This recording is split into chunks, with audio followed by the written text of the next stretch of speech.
country that you're joining from today, just to get us, just to break some ice and then to have a good start for the meeting. Okay, let's start with Rayana Abdullah. I hope I'm pronouncing your name correctly. Correct. Hi, I'm Rihanna here, and I'm from Singapore. Agora Club 39 with Van Peng, and my passion is youth and youth empowerment. So that's what I do. I'm a mindset intervention coach. Thank you so much. I'm happy to be here. Yeah, it's our pleasure to have you here with us today. So thank you, Rihanna. And we have Limei Shimen. Are you there? Just give us a small introduction about yourself. That would be great if you can. Yeah, go ahead.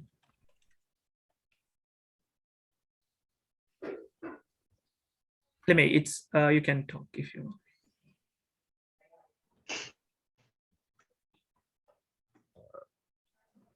All right. Okay, so we have Desyana Sukman. I think she's one of our speakers today. Desyana, could you please check your audio and just say hi first? We can see you properly. You're muted. Oh, sorry. Hi, Lim.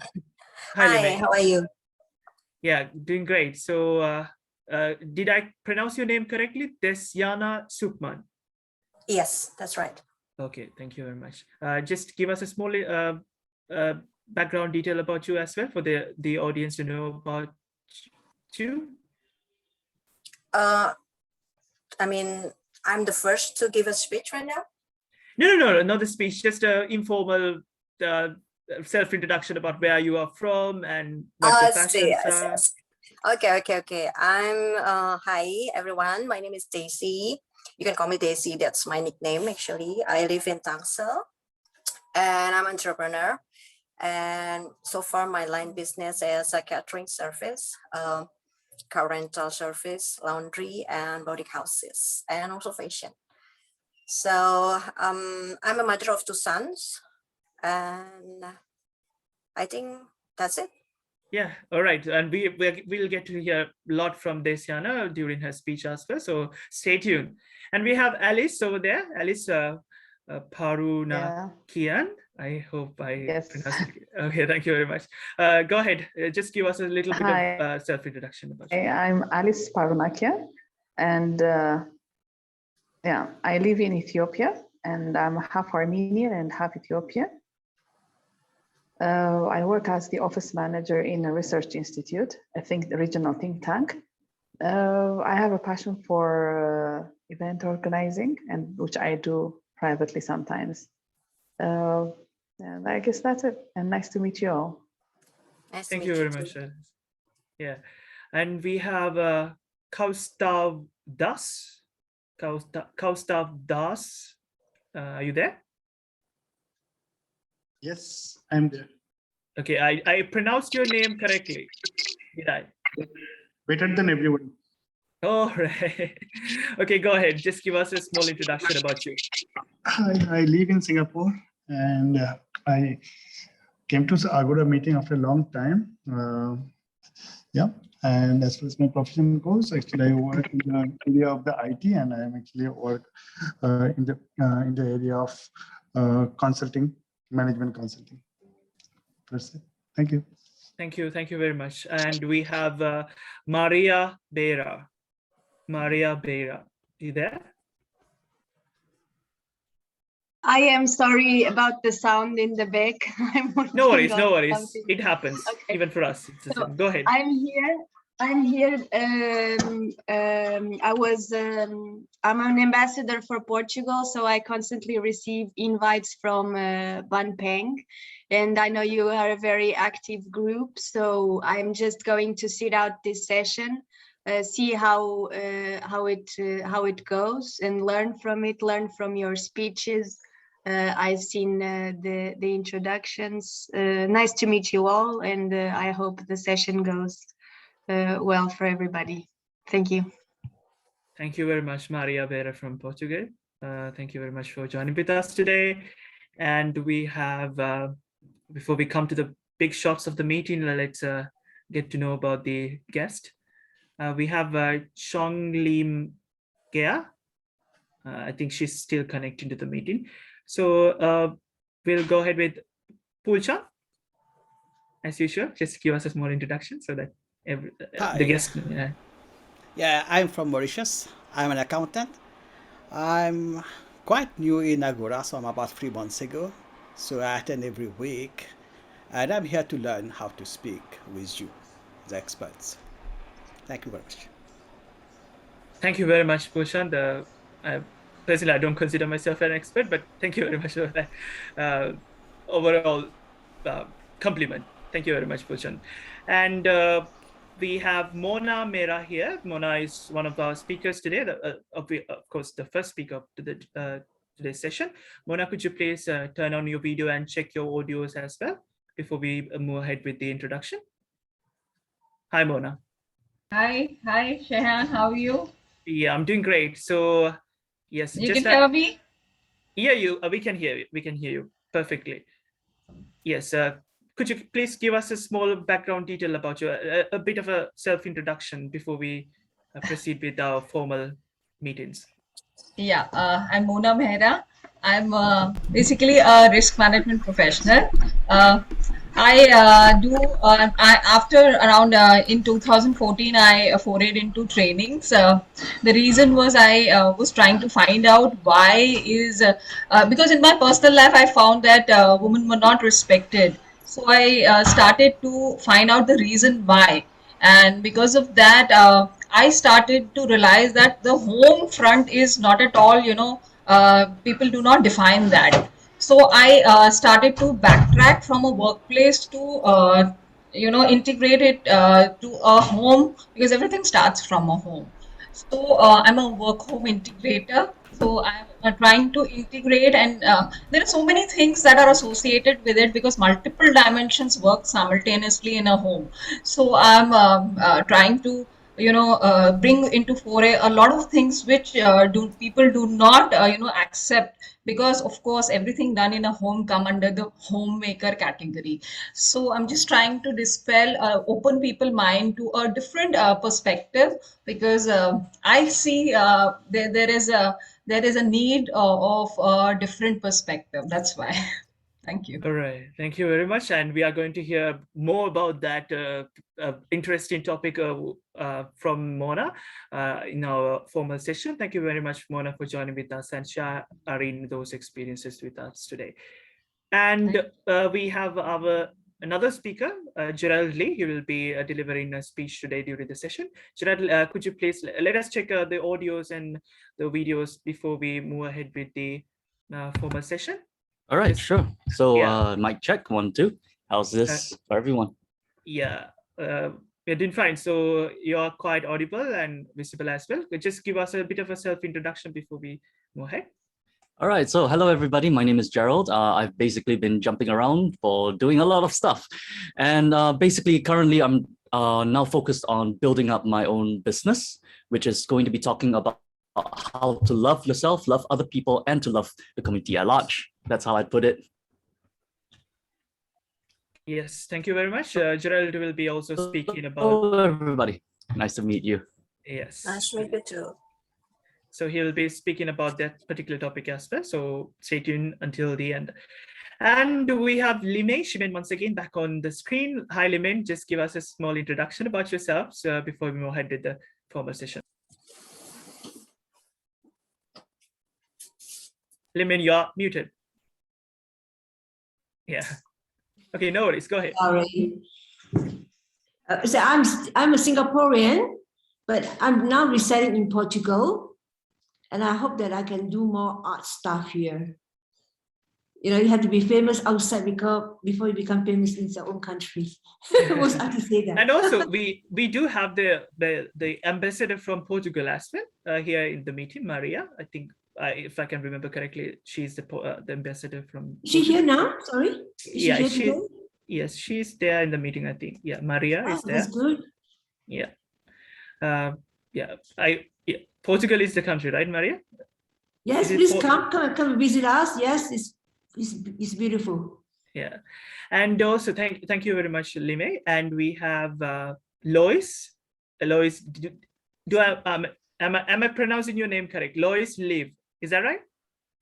Yes. Could you please unmute yourself and then say something so that we can check the audio is working or not? Yes, Lois, it's me. Lois, okay. Just like what we find in Superman, Lois Live. I chose the name before I know about Superman. Okay, yeah. All right, so Lois will be also delivering a speech during the former session. So we are excited to hear from her as well. Just give us a small introduction about yourself, Lois, before we start the meeting, just to break some ice. Oh, okay. All right, you have broken the ice already, huh? Okay, I'm now a company secretary. Same trade as Ban Ping. Yeah, everything company related matters we deal with, from accounts to compliance to sometimes I feel I'm their company secretary. Personal secretary.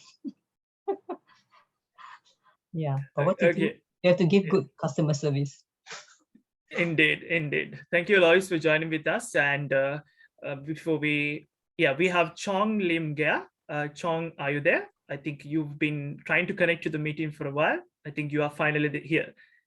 Chong Lim Gea. I think I'm pronouncing the name. I'm very bad with the names. I'm sorry about that. Yeah, I'm here. Hello. Hi. Just give us a small introduction about you. Hi, I'm Chong Lim. I've been with Agora for a while, but have not been very active recently. Glad to be here tonight. Hope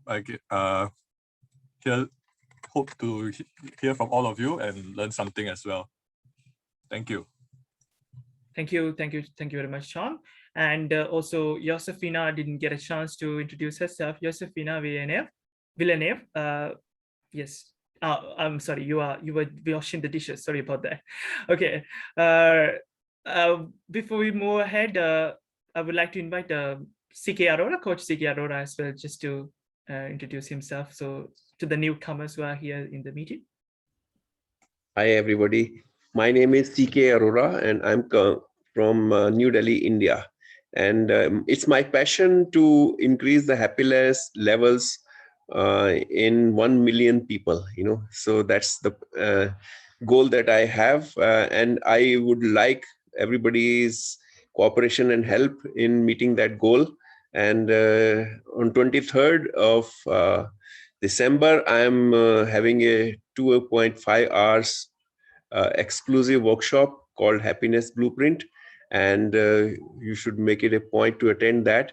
And then we can talk about how we can spread this happiness and laughter to everybody in the world. Thank you very much. Thank you very much, Coach CK. And we will be also discussing about this specific program in the latter part of the program. So stay tuned. And before, I think that's pretty much it. So I would like to invite our President Bemping also to give us a small introduction and just an informal address before we start things off. Hello, can you hear me? Okay. Well, I'm Ban Peng. I founded Agora Singapore. The purpose is, of course, to, number one, build a community of friends coming together to help friends succeed. And one of the key things in this Agora is we want to have fun. And we believe everyone learns better when we are having fun. Okay, so there's serious business of learning, but we don't want to have it so serious that you cannot enjoy yourself. And our training is focused on effectiveness. We are not focused on technical skills. So effectiveness means if, like Desiana wants to persuade us to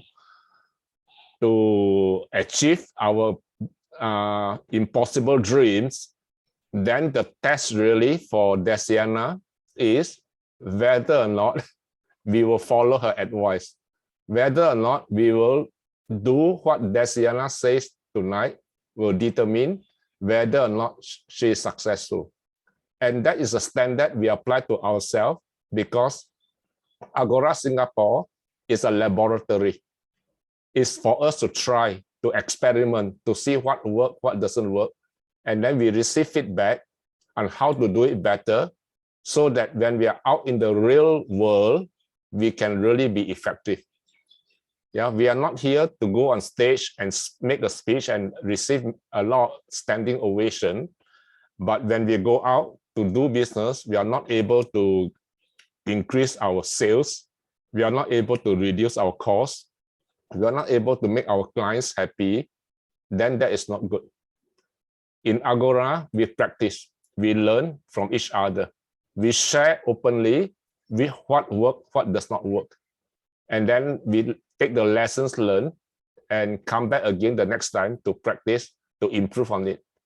So the power for all of us is in the editing of our script.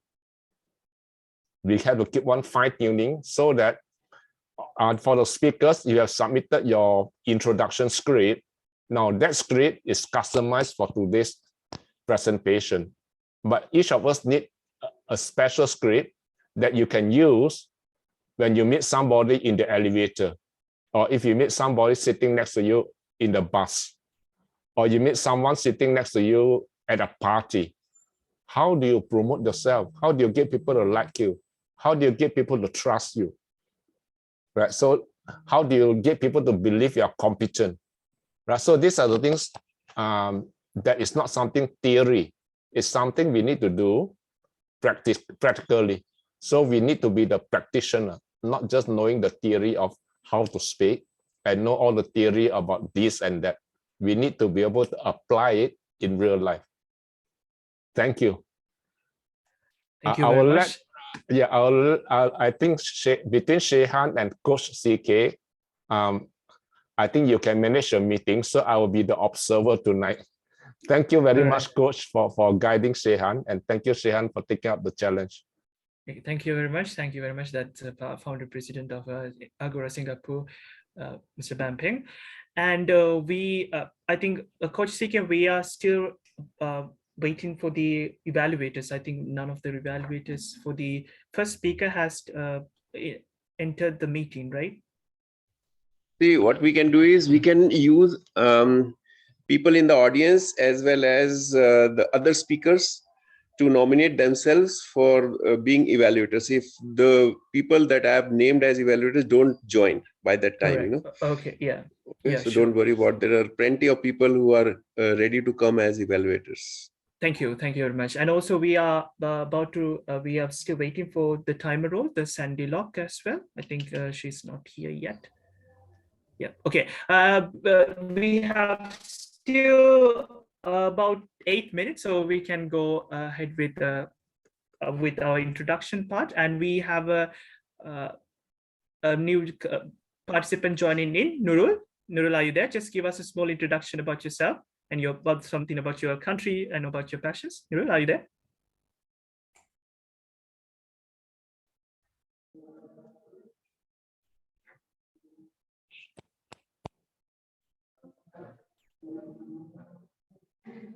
Hi, is that me? Sorry. Hello. Yeah. Okay. Well, my name is New. I'm from Indonesia. I'm a teacher. I teach English and Japanese languages. And I'm here to learn how to persuade people more, because in the future, I want to be an entrepreneur too. Thank you for having me. If I may ask, I want to be evaluator for any speakers for tonight, but I want someone to evaluate my evaluation, if that possible. Okay, so we can let you be an evaluator. So for that, about being an evaluator of an evaluator, so for that, I think President would give me the green light. Angela raised her hand. Yes, Angela, go ahead. I can do that. Okay, thank you, Angela. Really appreciate it. All right. And also, Angela, would you give us a small introduction about yourself as well? Yes, delighted to, Shehan. I'm in Singapore and I'm originally from Britain. As you can hear from my English accent, I love giving speeches and evaluations. I'm an author of several books, which you will find scattered around the internet, and some blogs as well. And I'll give my phone number, email, blogs to anyone who's interested. Delighted to be here and to see you as our TMD, Shehan. MC. Yes. MC. Yeah, right. Our upcoming star. Thank you very much. Thank you very much, Angela. Actually, Angela is the person who introduced me to Agora. A big gratitude to her as well this moment. And we have Vincent. Vincent, would you like to give a small introduction about yourself as well? Hello, good day from Spain. And I'm happy to join this fascinating new meeting of Agora. I love the way you've been building up interest. I received every second day an email introducing a new speaker. I said, oh, it was absolutely brilliant. And I'm super interested in listening to you all and being part of the show. Thank you very much. Thank you very much, Vincent, and hope to see you joining up with us in the future as well. And before we move on, we have Trisha. Trisha, could you please let us check the audios and videos before we head into the film session? Hi there. So yeah. Hello. All right, thank you very much. Hi, everyone. Good morning, good afternoon, good evening to wherever you are around the world. My name is Trisha. I come from Jakarta, Indonesia. It is I would say a burning meatball city, but right now we are approaching rainy season. So it's getting a little colder, which is good for me because we get to have more frequent naps than before when it's just hot every single hour. I really enjoy playing music. I think art is a very big influence in my life. And ever since I was young, I have been taking the path of an independent learner, or in other words, I don't go to school. So those are some fun facts about me. And if you'd like to know more, I would like to know more from you guys as well. So thank you very much for the opportunity. And I'll return this back to Shehan. Thank you. Yeah, thank you very much, Trisha. I was about to introduce you with your introduction and you spoiled the fun out of it by saying it. Right, it's okay. Think of it as it's a good to have you. Yeah. Thank you. All right, so, and also Trisha will be performing now. She will be the spotlight master for the day, and also she will be giving us the closing address. So we can't wait to hear from her as well. All right, we have still 3 minutes left. We have Yin Bashu. Yin Bashu, would you like to give us a brief introduction about yourself? Hi. If that's me, I'm Yinhua. I'm struggling with my video because I've just fixed a new camera, so I apologize that you can't quite see me yet. But happy to join everybody and looking forward to all the speeches and the evaluations and everything else this evening. Thank you. Thank you very much, Jinba. I'm sorry about the name. All right. I think, yeah, Ben Pin, you were about to say something? Yes. I think, have you been in touch with Sandy Locke? If she cannot come, I can be the timer. Yes, I think Coach CK, I think she won't be. Yeah, would you please be the timer for now? I think she's not here yet. Okay, can you check my backdrop for the color? Can you see the change in color? Yes, we can see green, amber, and red here. Okay, so you must inform the people to watch out for my color screen. Yes. So when they are speaking, they keep an eye on my screen. Yes, okay. Okay, good. All right, so as we don't have it, let me check the evaluators list. So according to Jenny O is not here, I guess. Is she here? Jenny O. No, I think if they are not here, we just start when the time comes, and then we can ask anyone to volunteer to be an evaluator. Yes, right. okay. So yeah, I think we had volunteers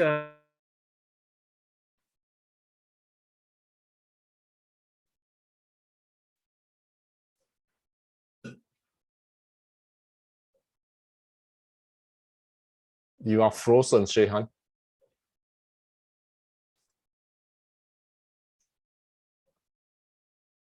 Coach CK, you may need to take over if Shehan is technically blocked out.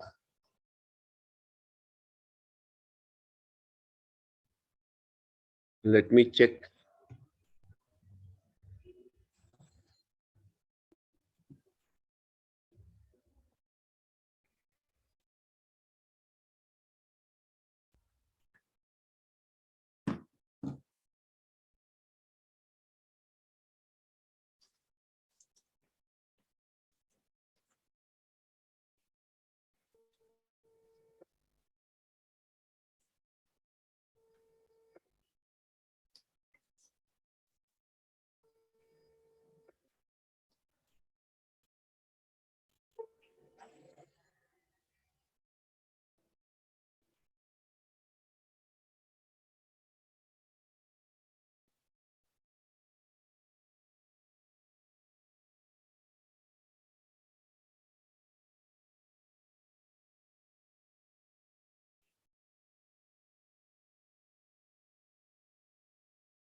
Sorry about that. So it's quite often here in Sri Lanka, we do have a bit of power disruption, a frequent disruption time to time. Sorry about that.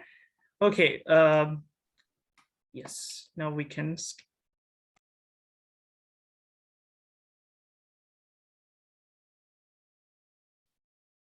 All right, shall I proceed?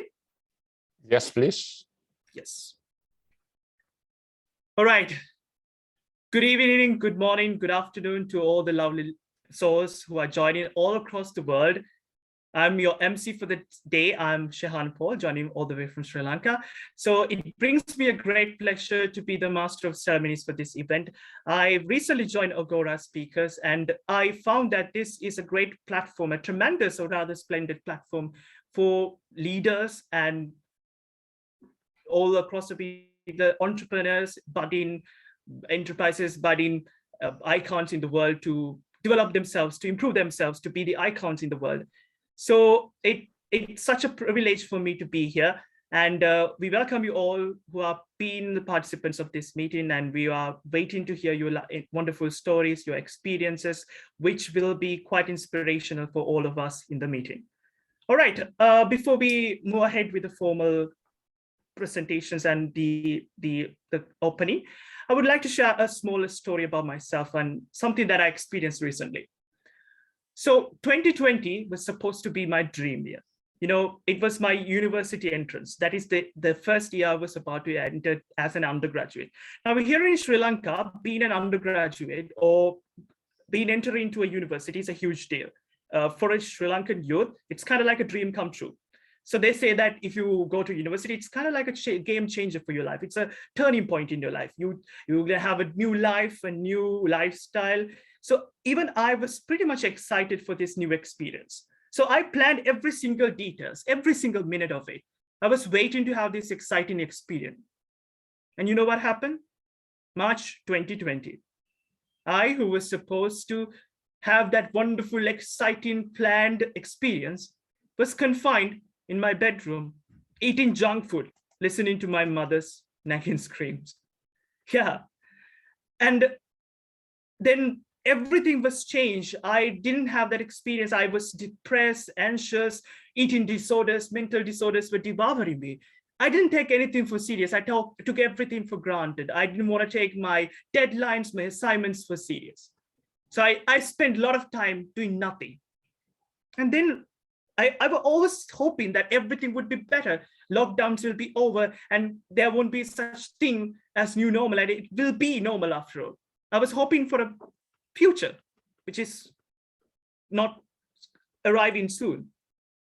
And then later on, I realized that I was stagnating myself while others are trying to move forward with their lives. So it hit me. Rather than hoping for a better future, or rather than the darkness would go away, rather than cursing the darkness, why not embrace it and learn from it? I remember yesterday I had this phone call with Coach CK, and we were discussing about something, and this word blessing in disguise came to the conversation. Of course, COVID-19 is not a blessing. It took so many things from us. But thinking about that in a pessimistic way won't take us anywhere, right? It's all about changing it, adapting it, and then learning from it. And then I wanted to change myself as well. I saw that new normal is not arriving soon. So what I did was I started discovering myself, because I have enough time to discover who I am, to define myself. I started learning languages. I was a big fan of Romance languages, French, Spanish. So I started learning those languages while the spare time that I had. So ladies and gentlemen, you might be failing, or you might be going through the same struggles, same feeling. You might be thinking, when will the lockdown be over? When will we get back to the normal scenarios? When will we come to the physical environment? Why not change? Why not use this, the given scenario as an opportunity? Why not use it, embrace it, and learn it from it, and move on from it? Why not write a book like Yung Washung mentioned in the last session? Why not learn a new language like I did? Why not use your time to define yourself, to discover yourself, to find who you really are? All right. With that reminder, let's begin the meeting of the Agora Speakers International, a platform for all the leaders and entrepreneurs all across the world joining here today in Agora, Singapore, to share their stories, to share their experiences. All right. According to our agenda, we had Sandy Locke as the timers today, but unfortunately, according to unavoidable circumstances, we'll be having our president, Ban Peng, as our timers today. Ban Peng, could you please show us the timers card? Just a bit of a, yes, we'll be having the green card, yellow card, and the red card. The timer sequence as follows for 5 to 7 minutes. In 5 minutes, we'll be displaying the green card. Within 6 minutes, we'll be displaying the amber card, and at 7 minutes, we'll be displaying the red card. And the gracing period of 30 seconds after the gracing period, which is 7.5 minutes, Beng Peng, our beloved president, will be interrupting you, saying that your time is over. Is that okay with you guys? All right, no, cool. Not okay. Coach CK will lead the laughing applause. All right, let's do like that then. Okay, then Coach CK will be laughing, and we will have to laugh along with him as well. You know, it's going to be a good exercise for all of us. Shall we do a demonstration, Coach CK, before we start? All right.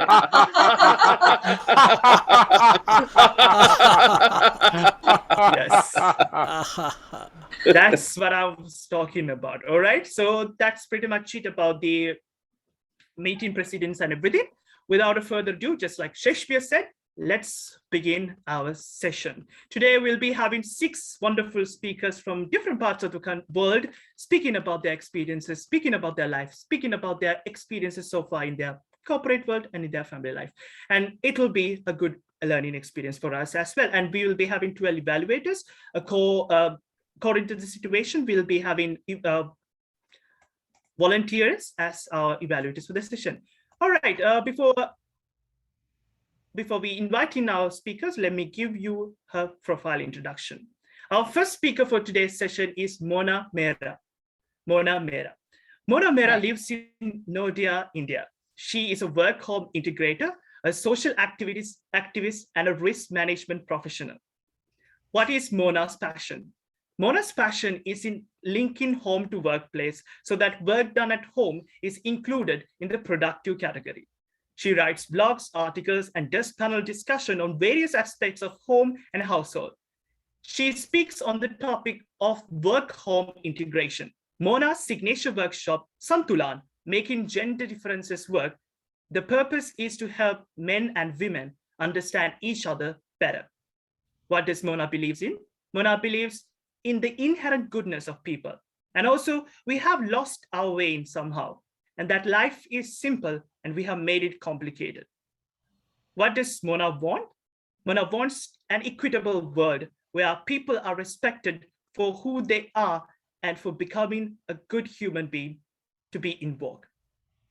So ladies and gentlemen, Mona Mehra will be speaking on the title, Responding Right with Work-Home Integration. Responding Right with Work-Home Integration, Mona Mehra. Over to you. Thank you, Shehat. Thank you very much. Work from home has become the new normal. And we all must have come across a child rushing in between your meeting and asking, "Where is my bag?" A mother-in-law asking in middle of a webinar, "What have you cooked for lunch?" Or husband asking in middle of a team meeting, "Where is laundry?" We all must have come across these situations when we know patience is a virtue, and our response to situations can make or break relationships. But many a times situations can be so irritating, frustrating, that control gets to be hard. Responding to situation is a very important part of our behavioral skills. In all the above situations, either we can react hastily by saying, "Leave me alone, I'm busy," or we can calmly respond, "Yes, dear, I'll just get back to you." Many a times we respond hastily and we regret that reaction. And I must have done that many a times personally and professionally. When my daughter was small, she used to break things, which usually kids do, and I would react hastily and harshly. Once I had scolded her pretty harshly, and she was sitting in the bedroom crying bitterly. And I went near her and she said, "Mom, you're not nice." And that day I felt very small. And I decided to change a little bit of myself that day. Next time she broke something expensive, I forced myself to walk to another room, to move away from the situation and calm down. Another time, I zipped my lips because I realized that my words do more harm. I started using the situations to teach her to be more responsible.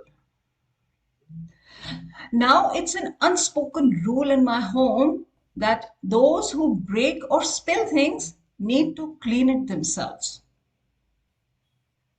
Now, what I learned about responding, I started applying it in my professional life. I was working with a multinational company and I was supposed to go to a Southeast Asian conference for my client whom I had worked very hard. I had worked almost a year for that client over the weekends, late nights, and I was sure that I'll go for that conference.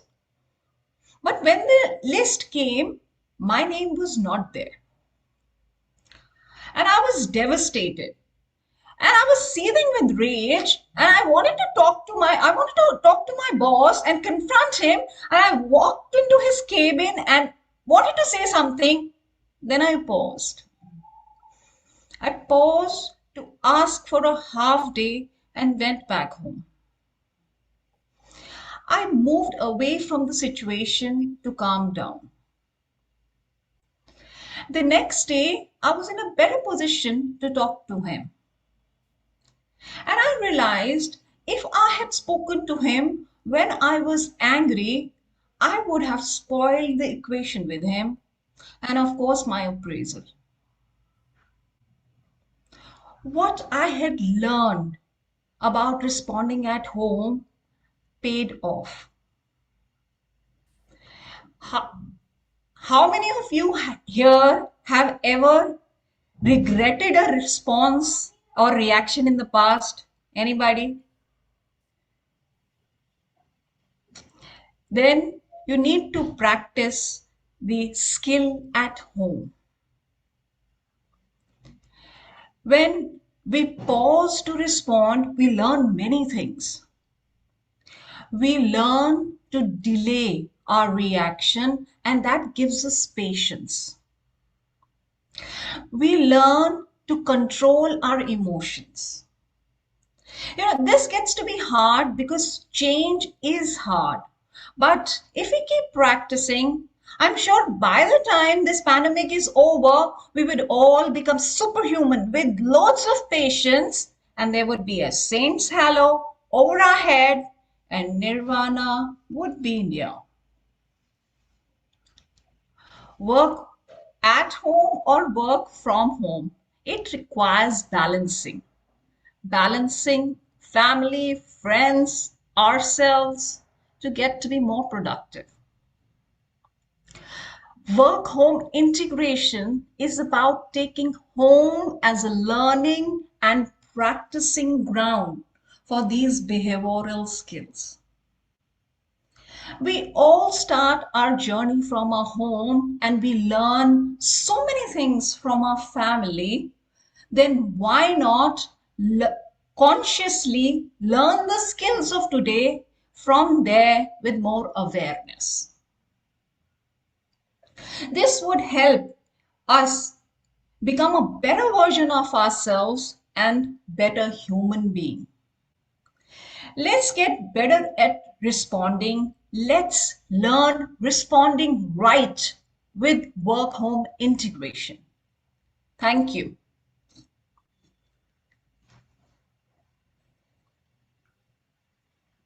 Thank you very much. That was, ladies and gentlemen, Mona Mera speaking about work home integration and how it is important for us to consider that fact and balance home and work at the same time in a situation like this, especially. Thank you very much, Mona Mera, for that wonderful and insightful speech. All right. Time taken 6 minutes, 36 seconds. Okay, thank you very much, time up and pen. And for the evaluation, we have first the appointed evaluator, Trisha Kirana. Trisha, would you be able to do the evaluation now? Absolutely. All right. Thank you very much, Shehan and Mona. Wow. I was immediately drawn into the topic that you were about to say to us. And I believe it is very necessary for us to know that it's important for us to have work-home integration and be mindful of the words that we say to others. And as sad as it may seem, it tends to go overlooked. Because, hey, whatever comes out of my mouth, it's how I feel. And all you have to do is to accept it. But it turns out you never know just how much it can impact the person that we are talking to. And I love how you highlighted that for us and made us realize perhaps the mistakes that we may have done. This was a necessary topic and it related to lots of people. So you got the point for the audience getting engaged to your topic and your talk. And it was absolutely amazing. One thing that I like about you is that you had a great pace when speaking. So you had pauses, which is something that I am still working on myself all the time. Every time I deliver a speech, people would say that I should pause even more, because that is where you create the impact. And I think it relates greatly to your message as well, for us to pause, take ourselves back, to calm ourselves, to think what we're going to say next. And your speech technique really complements the message that you are speaking to us. So that was really great. I love the emotions flowing in your speech, somewhere around in the middle when you were talking with your boss. It really felt like I was witness the scene, the movie when you were with your boss and saying that, hey, I think I'd like to take a day off because I need to calm myself. And I really, really felt that to to the core, and it was just amazing. So you had emotion, you had a great pace, the structure was also there. And the message that you gave to all of us is necessary, and it's something that a lot of us definitely need to hear. So thank you very much, Mona, and I will be returning this back to our MC, Shehan. Thank you very much, Trisha. For that wonderful evaluation. It's always there's. Go ahead, Ben. 2 minutes 12 seconds. Thank you very much. And could you please let us know the timing sequences for the timer cards as well for evaluations? 1 minute for evaluation. 1 minute is green light. 1.5 yellow. 2 minutes red. And then you have 30 seconds after that. All right. Thank you. Thank you very much. Okay, so with that, we'll be having another feedback for Mona, and I think we'll be having a volunteer now. Nurul, will you be able to do the evaluation right now? Absolutely. Thank you, Shehan, for your time, for the opportunity. Mona Mehra, madam, thank you so much for your speech. It's something that relatable to many people, how we respond, just like what we are doing now. Our family is also in the house, and sometimes they come to us something or do something else that distracts us. Well, so this is very relatable, and as Trisha said, the way you tell your story, your pace, expressions really took us. Your pauses, yeah, I agree with that too. That's amazing. And then, yeah. Well, however, I found at first when I heard your title, responding right with work-home integration, I expect to listen more tips or tricks on how to do this with a current situation, right? Not meeting. I mean, another example, not on offline meeting, you know, in an online meeting, responding right with work-home integration. And however, you do not explain more about how to do that in your speech. So I think that's pretty much from me. Back to you, Shehan. Thank you. I'm looking forward to your next speech. Thank you. Thank you very much, Nurul. Can we get the timer's report from Benteng? 1 minute 26 seconds. Thank you very much. Okay, so we heard a wonderful speech about work-home integration from Mona, and another 2 amazing evaluations from our volunteering evaluators. Thank you very much for that. And we'll move on to our second speaker for the day. And the second speaker for the day would be Lois Liv. Let me give you a profile introduction. Lois Liv lives in Singapore. She's a businesswoman, a skills trainer, a social volunteer. Lois founded a successful training company. More than 1,000 property agents have benefited from the digital marketing training program. She's the founder and the CEO of a company specializing in corporate secretarial services, and they are preferred one-stop solution for statutory compliance in Singapore. Lois volunteers her time to reach out to the poor and underprivileged in various parts of Indonesia, including Surabaya, Malang, Bali, Palangkaraya, in Kalimantan. She spent more than 3 years learning from them, understanding their needs, and strengthening their faith. She enjoys training the elderly's basic English and computer literacy. What does Lois Liv believe in? Lois Liv believes in dedicating her life to a cause greater than herself. We must never give up when we face seemingly unsurmountable setbacks, difficulties, and obstacles. It is never too late to become the persons we ought to be in order that we may start living the lives we dreamed of. What does Lois Liv want? Lois Liv wants to share the story of her life.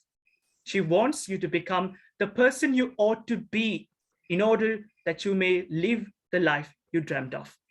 Ladies and gentlemen, Lois Liv will be speaking under the title, Dare to Suffer. Dare to Suffer, Lois Liv. Over to you, ma'am. Thank you, Shehan. Thank you, Banping. Hello, Agorians. Hard times create strong men. If you agree, raise your hand. One of my overseas clients infected with COVID and passed away. In fact, a few of our clients passed on from various countries. And I have an Indonesian friend who said many of his friends passed away because of this pandemic. For some, it's their family members, loved ones. Every single person suffers in one form or another. We suffer because of pain. Pain is what happened to us. Suffering is what we do with that pain. There's physical pain, but there's also mental and emotional pain. Everyone experiences suffering, no matter who you are, regardless of your identity, status, your age, or your income. You will suffer in this lifetime. Yes, we all suffer. But the most important part of suffering is deciding how you're going to respond to its inevitable influence on your life. How one's response is the result of the person's tendencies, conditioning, patterns of thinking, and behaviors. It will surface. Number one type of pain is we suffer because of physical pain. Imagine we were once active and fit, but now it's different. Experience ache is a normal everyday thing. But what if you are suddenly diagnosed with something like blood cancer? Like my friend, this is a hard one, like a death sentence. Why me? When this happened, everything stopped. All the plans that she has mapped out has to put on hold. She has to rethink what is the meaning of life. It takes a long while to come to terms with it. But the fear of suffering is worse than the suffering itself. Accept it. You have to face the reality as you were. And that's the first step. Our life on earth is only temporary. We are not immortals. And that's the time to seek the purpose. This incident changed her, made her more mature. I can see the difference. She's no longer the happy-go-lucky, flicker-minded lady I once knew. Suffering is a sign that you need to realign your life. It forces you to change your values. What's important is no longer important. And what's not important before is important now. Your goals, your lifestyles, all have to change. And the other suffering is because of mental and emotional pain. We all encounter difficult moments.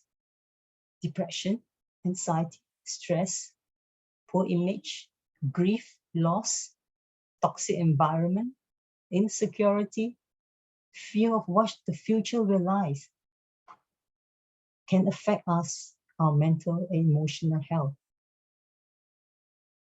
Especially when we couldn't have what we want.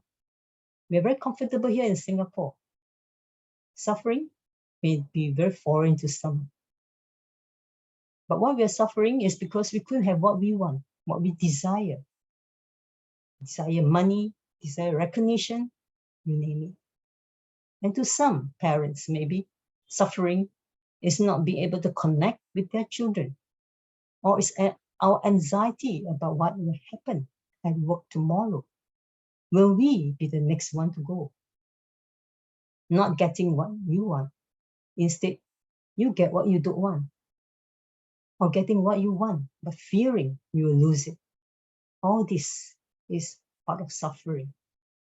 We feel brokenhearted when we lose something or someone we love. Like we long for a friendship, being loved, or an opportunity that was very important to us, but we don't have it. So we have heartbreak that can cause a lot of stress, especially when you lost something or somebody that you love. And that loss can be a sudden one. And in some cases, unfortunately, most people have no idea how they can create their own suffering like domestic abuse, is like health at home, hell, really. The one who abused and the one being abused. I've had many, many stories. It's really terrifying. We need to accept accountability and responsibility for our actions, including our inaction. We didn't do what we are supposed to do, maybe. We break the promise and cause others to suffer, and in the end, you suffer too. When you are the victim, your suffering should move you to realign your approach to life. It should push you to something larger and greater than yourself, something that transcends yourself. When the going gets tough, the tough gets going. To quit is easy. We all want the easy way out. The truth is that life is hard, often unfair. The rich gets richer, the poor get poorer. As much as you want to give up, you need to get back and keep moving. Some of the greatest figures in history has made the world a better place, struggle deeply. Most of us cannot imagine. Like Lincoln, Abraham Lincoln has severe depression and suicidal thoughts once. Life sometimes take your assumption and hopes and throw it out of the window, make you suffer more. But in the end, something comes up, strengthen your faith and hope. But it's not about how you're hit, but it's about how hard you get hit and you keep moving forward. How much you can take and keep moving. That's how the winning is done. Let the pain push you forward. The same thing goes for the big and small traumas of life. Let the pain reshape your world and hone your determination and grit. Let it build your resilience and fortitude in the face of suffering. Just like a butterfly. How can a butterfly comes out? It has to struggle in the cocoon. It's a vital step to transformation. You cannot cut the cocoon thinking that is a shortcut. But no, think again. Nature has shown us, accept it, face it, overcome it. Then you will come out beautiful as it intended to be. Thank you. Wow. Exactly, 7 minutes, 30 seconds. Wow, there as well. All right, so thank you very much, Lois Liv, for that amazing touching. And yeah, sometimes the suffering gives you what it takes, what we need right now to move ahead with the journey. So suffering is it's always there, but it's up to us to learn from it and mold off of it. So thank you very much for reminding that wonderful message and valuable message in this meeting. Thank you very much. So let's move on to the feedback session, the evaluation session. So we'll be opening the evaluation for the volunteers right now, because I think now joined the meeting quite recently, so he won't be able to do the evaluation for this speaker. We'll be now they'll be doing this evaluation for the next speaker. All right, so this is the, yes, Raju, go ahead. Louis, I was smiling before you came to speak, and the smile vanished after here listening to you. Okay, meeting leader, ladies and gentlemen.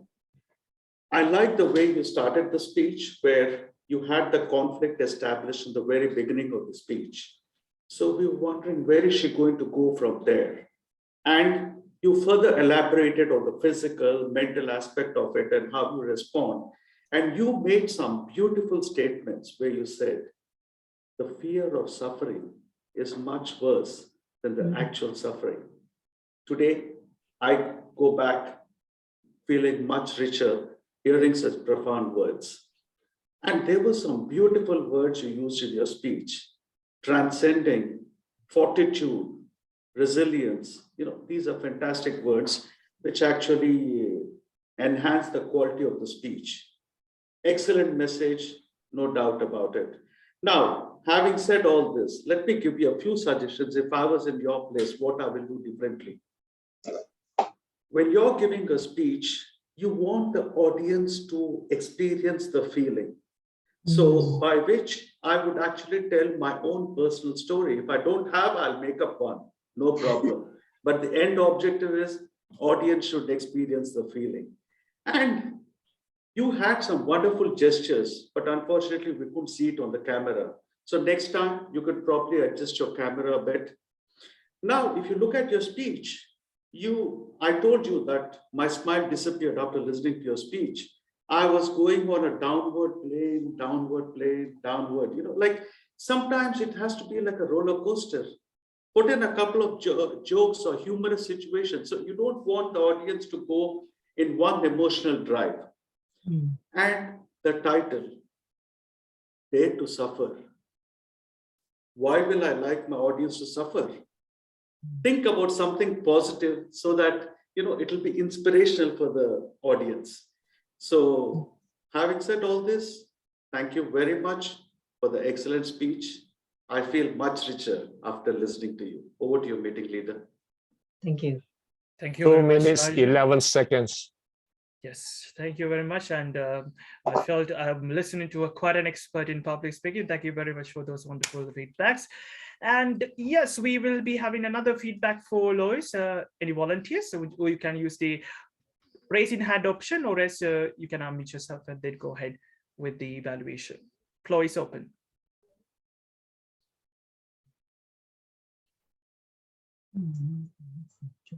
All right, Reina, go ahead. Okay, so Lois, it's really, really nice to hear you speak, and the way that you brought it out was very, very interesting, and I found it, as Raju sir says, very enriching. Although I felt, I mean, the whole speech was delivered well with lots of important message given in that speech. So I really appreciate that. What I would have done slightly better, maybe perhaps a little bit have a vocal variety as well, like Raju had mentioned. So that would make it a little bit more interesting, and it will give the audience a little bit of emotional high and emotional low. So that would have been really, really fantastic. Overall, it was a great speech. It did get a little bit soft, so I would have sometimes I was straining my ear to hear as well. So it did get a little soft at times. So just watch out on that. Thank you so much. Thank you. Over back to you. Thank you very much. That was Rayana Abdullah. Thank you very much for the 1 minute exactly. All right, thank you. Okay, so we'll be moving on to the third speaker, but before that, I would like to Naud Seruin. I'm sorry, Naud, are you there? Naud or Noad? No, Vincent raised his hand earlier. Yes. Well, basically, the two evaluators mentioned what I wanted to say as well. There's one thing which I missed. I could see when you got the evaluations, you knew how to smile. And in your speech, it didn't. And this smile connects with your audience. So I think, consider that. I mean, particularly even if you work in a joke, then you will make your audience smile and you will smile yourself. And vocal variation is important. There should be ups and downs, and you should speak a little louder sometimes. It was perhaps too monotone, but the message was very powerful, and I appreciate having had the opportunity to listen to you. Thank you. Thank you. Thank you very much, Vincent. Thank you, it's a difficult topic to smile. Yes, but that is the art of storytelling as well. Oh, yeah. There is always, you have to, even if you have to deliver terrible news, you somehow have to connect to your audience. True. Okay, thank you once again, Vincent. I hope those learned a lot today through 3 feedbacks that we had. All right, let's move on to the next speaker. So next in line, we have Josefina Villanueva. Josefina Villanueva. She lives in Jakarta, Indonesia. She is a 14-year-old student. Her favorite subject in school is chemistry. Would you believe that? Well, what is amazing about Josefina is that Josefina is a concert musician. Wow, that's wonderful. Her brother plays the piano at concert, and Josefina accompanies him on her violin. What does Josefina do when she's not in school or performing at concerts? Josefina draws and paints pictures of ladies' clothes and fashion apparels. Wow, nice. She designs cuts, stitches, sews, knits, and crochet scarves and other ladies' clothes. And what is her dream? Her dreams is to become a fashion designer with her own boutique in Italy. Oh my God, that's a wonderful dream. And also, what do we know about Josefina is that she suffered many years feeling insecure, unsure, and worried. And she became paralyzed with fear, anxiety, and sleeplessness. She managed to break out of the dark, miserable world to emerge into a warm, bright world of confidence, joy, and fun. What does Josefina want? Josefina wants to share the secret of her success. That will be handy for sure. Ladies and gentlemen, Josefina will be speaking under the title, How to Get Rid of the Insecurities. How to Get Rid of Insecurity, Josefina Villanueva. Over to you. Thank you, Mr. Shihan. Now I will start. So, hello everyone, I'm Josefina. You can call me Vina. I'm 14 years old this year. I'm from Jakarta, Indonesia. And now I will talk about how to get rid of insecurities. Based on my real life, when I was child and kid, I was a little girl who always feel insecure and shy. I'm often feel that why I cannot talk, why I always ask myself, why am I shy? Why am I have to feel insecure? I don't know why. So my mother always say to me, you don't need to feel insecure or shy when you don't have bad tendencies to others, like if you try to steal someone's stuff. Although my mother said that, I'm still feel shy and insecure. I still don't know why. Seldom I can speak to my classmates or strangers thoroughly. I'm always feel afraid that people will think I'm just acting to be friendly to them. Why I have to feel shy and insecure?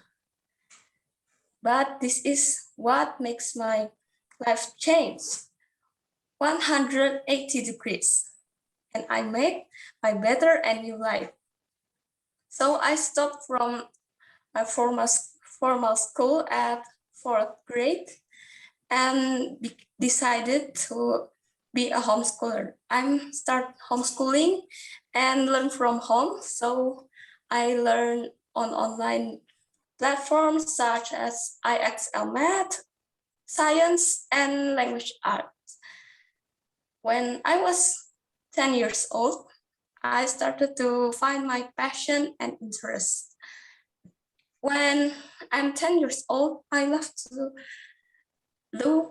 to see my mothers that always sell the ripped pants, and I always feel sad why my mom have to sew with hands, and I'm interested to started my first sewing course. So I take my sewing course when I was 10 years old. And teachers, classmates are very kind to me. But when I'm at my former school before, my classmates often bullied me and say these words. Why your name is so hard? How to say your name? Villain. Why your name is so hard? And why are you so quiet? You are so arrogant. Just because you always get the first rank? But why do they have to feel jealous of someone's effort result? I always get the first rank because I'm always study hard. And I want to say to you, now go to presenting. I feel so lucky at that sewing course. I started when I'm 10 years old and now I'm 14 years old. I learned so many about fashion knowledge there. Kind classmates and teachers are very friendly. We often sharing foods, and I already accept orders from other people like blouses or sewing skirts, dress, and men's shirts. I also learn. So I would like to tell to you all why I become brave now, because you have to be in the right community who always supporting you. And when the right community is, if you make mistakes, they say that's okay, you have to learn hard, and practice makes perfect. They not bully you or laugh at you. So I would like to close my speech with these words: you are worthy, you are valuable and capable. So you have to be in the right community and supporting community first. Community is very important for your self-development, self-confidence. So besides the rest depends on yourself. I brave until I can speak here now because I'm already in the right community that's supporting me, and I'm brave to socialize. So community, the right community is very important for us. Thank you so much. Thank you so much. 5 minutes, 51 seconds. Thank you. You're worthy, you're valuable, you are a diamond. Thank you very much, Josefina, for reminding us that message and coming up with that self-confidence and how your journey of overcoming insecurities. It was quite enlightening for all of us. All right, let's hear from the experts then.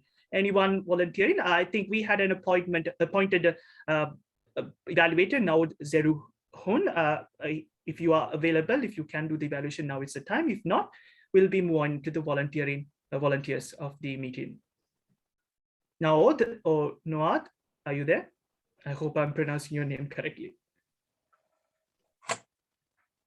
Okay, it seems he's not there. All right, now the floor is open for volunteers to give our lovely Josefina a feedback about her speech. Go ahead, Brian. Over to you. Josefina, first of all, I have to thank you for willing to share your story of a very young and budding musician. And your story is very heartfelt. I can feel the energy because I have been there. I was in music school for over 10 years, and the insecurity has never left me. And I can totally relate to that, because when you think about the violin world, you have the current living violinist that is so great on stage. And then on the other hand, there's you.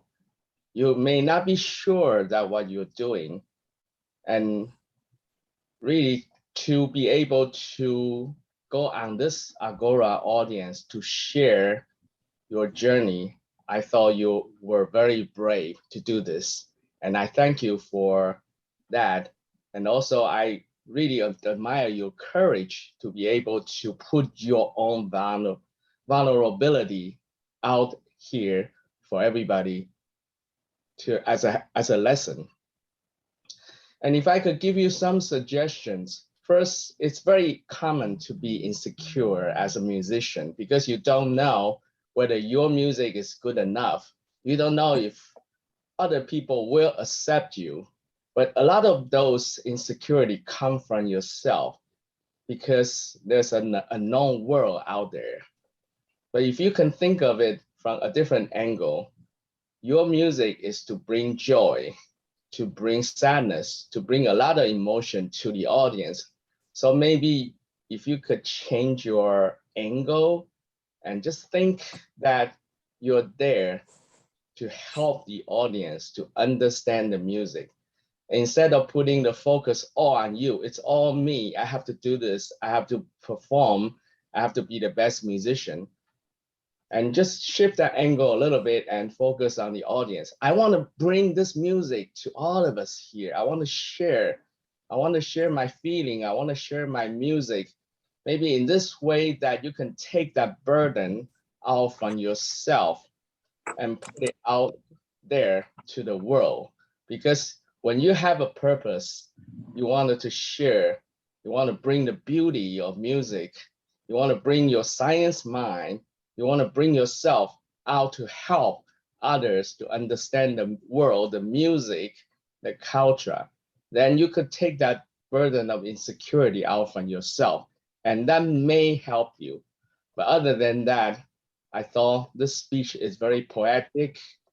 You put yourself out there, and that is amazing that you are able to walk through this journey in such a young age, and you are so articulate. And I wish you could deliver more presentations and talk and share more about your music and your journey. And I thank you today for giving us this talk. Back to you, Mr. MC Shihan. Thank you very much, Brian. Let's hear from the timers report. 3 minutes, 12 seconds. Okay. So we were supposed to hear the laugh, right? Coach CK fell asleep. No worries, no worries. Okay. All right. We do have another volunteer. Raju is there. Yeah. Okay, go ahead. So the language of the heart is more powerful than the words spoken. That is the message I learned from you, Yusufina, today. Meeting leader, ladies and gentlemen. I like your topic selection. It's something which bothers every one of us. Excellent topic selection. And I don't know whether it came naturally or deliberately, I don't know, but when you started with the speech, your tone was, we could literally feel the insecure feeling in the words. Excellent, wonderful. I wish I had the skill from you. And you also had a situation where someone was bullying you and still you had a smile on the face. Awesome.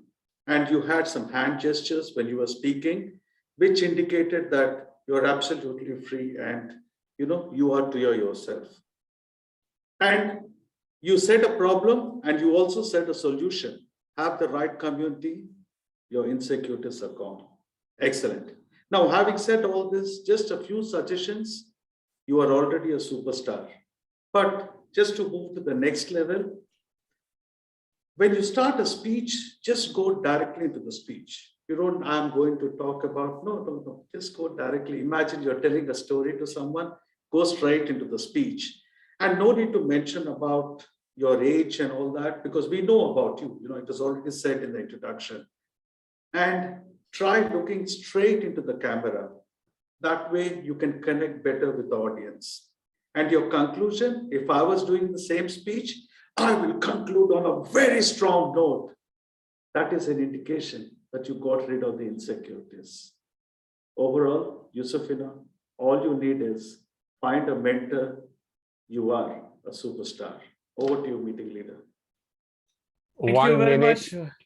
1 minute, 56 seconds. Yusufina, ask Raju to be your mentor.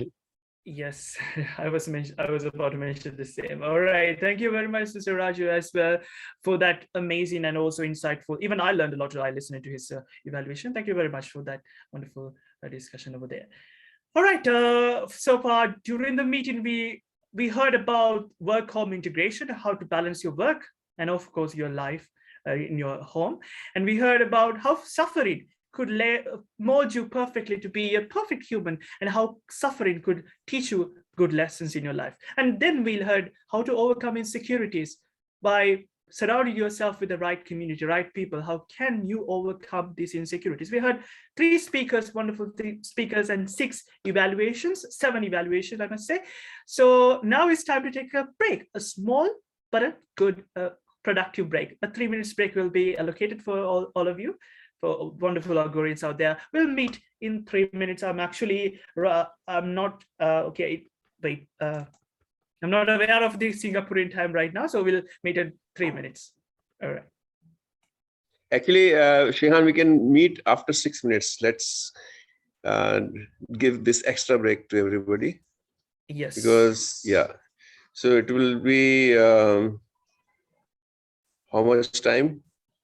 5 minutes. 8 o'clock. Yes. 8 o'clock. All we right. are back as per Singapore. Okay. Right. All right.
Hi, Rihanna. Hi. I want to congratulate Shehan and Coach CK. I think that is really very impressive how the two of you managed this event together. Yeah, well done, well done. Shehan, Excellent job. are you in radio? Are you a radio DJ, Shehan? I'm not. But because the way he started off was amazing. I thought he was working in some radio DJ company, and then he was like, it's really the way so nicely done. Thank you very much. Thank you very much. Okay, I think we can resume the meeting in 1 minute. So I openly invite all of you to switch on your video if it is possible. If you are not having any connection issues like I do, please do switch on your video. That will be a respectful gesture to all the speakers who we are having here today. So yeah, and we'll be resume the proceedings right now. All right, ladies and gentlemen, welcome back to the Agora's meeting proceeding. I hope everyone is here. So to give me a thumbs up, would you please switch on your video and let me know whether you are here or not? Okay, we have Benten, we have Angela, we have Alison, we have Rihanna, we have Gerald Lee, we have CK, we have Pulchand. Okay, I think all of okay, we have Lois. All right, I think that's my green light to start the meeting then. All right, let's do so. We have Raju. All right, now remember the story that I mentioned earlier. I was stagnating myself in the darkness, cursing the darkness, not learning from it, not moving ahead of it. We are going through a similar situations as I mentioned it before. Now, I would like to remind you something, the importance of laughter, how laughter can bring us happiness, joys, and find the real meaning of life. So we would like, in the latter part of the program, we'll be introducing this amazing program by our coach CK. But now you can find the link on the chat box where you can just go there and subscribe, like to all those social media and learn from it. Because remember, only by looking at these problems right now we're having in an optimistic way, in an affirmative way, in a positive way, then we can move forward. I was stagnating myself, thinking that I would never have that dream university life. I wasn't expecting anything. I was always cursing that darkness. When will I get over it? But here I am, speaking to an international audience, speaking to successful entrepreneurs all across the world, speaking to people who have done it from all ages of different ethnicities, different backgrounds, different languages. So here I am. So we don't know. Life may, when you have lemons, as they say, make a lemonade when life throws you lime, right? Okay, I'm sorry about that. When life throws you lemon, just make a lemonade, or else you can go a little bit ahead by making a smoothie, adding some ice cream and making more delicious than sticking to the usual lemonade. Why not make a smoothie from it? I think you have lemon smoothie. All right, with that note, let's resume the meeting. We'll be introducing the fourth speaker for today's session. Okay, all right, let me go through it. Yes, all right, today we'll be having our fourth speakers, and that is Mr. Gerald Lee. What makes Gerald Lee unique? Gerald has lived an unconventional life. At the age of 10, he was invited to a gifted education program in Singapore, and he declined the transfer to an elite school. After secondary school, he successfully gained admission to a highly contested polytechnic program, and he quit after 3 semesters. Gerald was admitted into a prestigious leadership school in Singapore Army, and again, he quit the leadership school. What does Gerald believe in? Quite interesting. Gerald believes in, among other things, learning leadership skills in the real world, not in the classroom. Wow, what a practical man. Gaining work experiences first before starting university education. I've been telling that to myself for a long time, but here I am, charting his own life journey. So what is the problem today that, according to Gerald? Gerald feels that many people start businesses with a dream of success and riches, but more than 90% of them fail. So what does Gerald want? Gerald wants to help us understand why business fail, to share a better way to success in business, and to share his personal journey in business. So ladies and gentlemen, Gerald Lee will be speaking under the title, The Unconventional Business Road.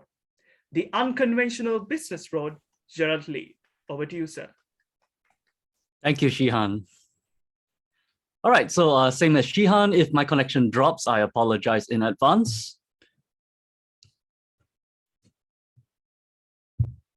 Right, so now I'd like you to think of a blue-collar worker. Let's say it's a mechanic who's working on your car brakes, and you were to ask him, you know, how long have you been doing this? What gives you the qualifications to do this? He'll tell you, well, you know, I apprenticed under this person, I've learned the skills, I've done this for many times, I've repaired many car brakes.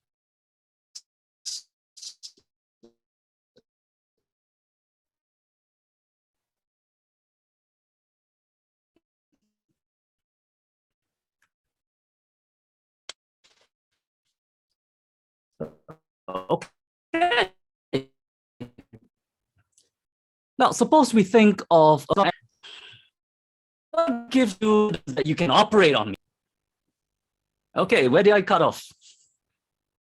All right, so sir, what gives you the confidence that you can operate on me? Oh, when I'm stuck on a mechanic. Yeah. Oh dear. Okay, so Shihan, unfortunately, Singapore also has some connection problems. You're not the only person. No worries. Yeah. Okay, go ahead. All right, so as a mechanic, all right, so as a mechanic, right, you'd ask them, well, you know how to fix my brakes, so I can trust you. As a surgeon who's standing right in front of you and you ask him, you know, what gives you this right? He'll tell you, I've been through many years of medical school. I've operated on cadavers. I've practiced on many people. I'm confident in this operation on you. And yet when you ask a business person, right, what gives you the right to be a business person? They'll usually tell you something like, I have a dream. I have this magnificent vision. I have this wonderful idea that can make money. And yet rarely do you ever hear them talk about their history, their past, their experience. That'd be like the equivalent of that mechanic working on your car brakes saying, well, you know, I've never worked on a car before, but I'm sure I'll be able to fix your brakes. Would you trust this person? For that matter, would you trust that surgeon who's standing right in front of you with all his garbs and is like, well, you know, I've never been to medical school before, you know, but I'll manage. It's an open heart surgery, man. No, not you. Get me out of this place. Right? So why do businesses fail? So one thing that I've learned throughout my life is that it is very important to learn the right skills, right? So if you want to be successful at business, my personal stance is that you should absolutely go look for a successful business person, apprentice under them, and learn from them what it is that makes their business successful.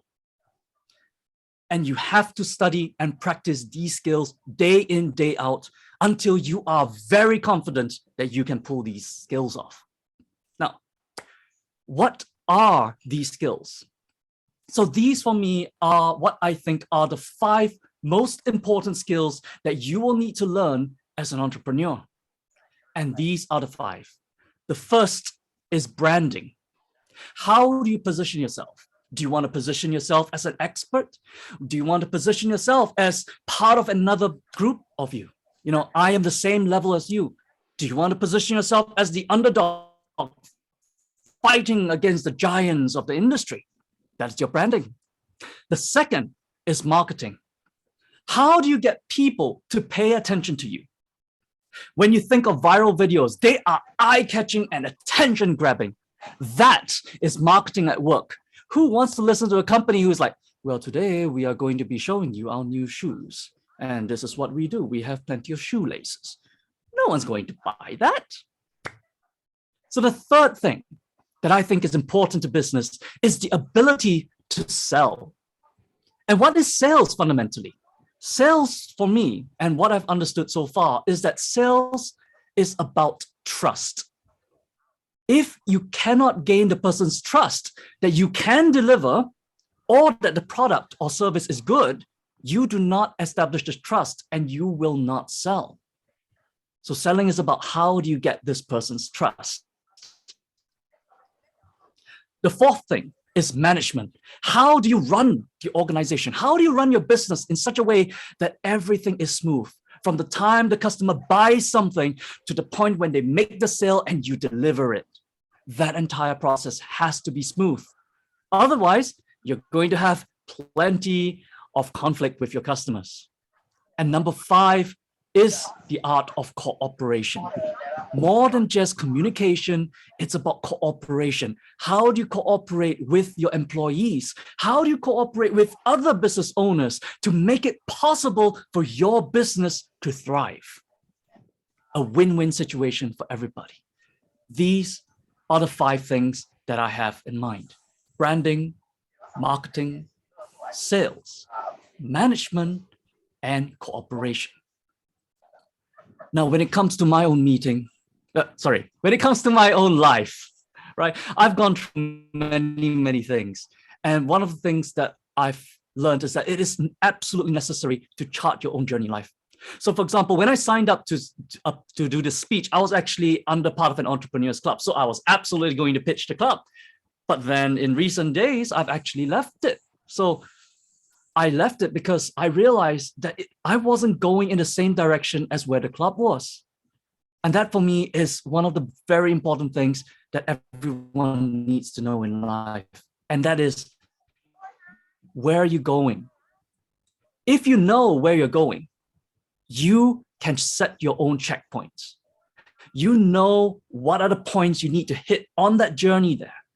You know what resources you need to hit those checkpoints, and then you take action. Otherwise, it's all fine and good. It's okay to drift. It's okay to wander around, to let somebody else lead for a change. But once you know what you want to do, absolutely figure out your path in life, figure out what those checkpoints are, what are the resources you need, and then go live life on your terms. So this is what I want to leave you with.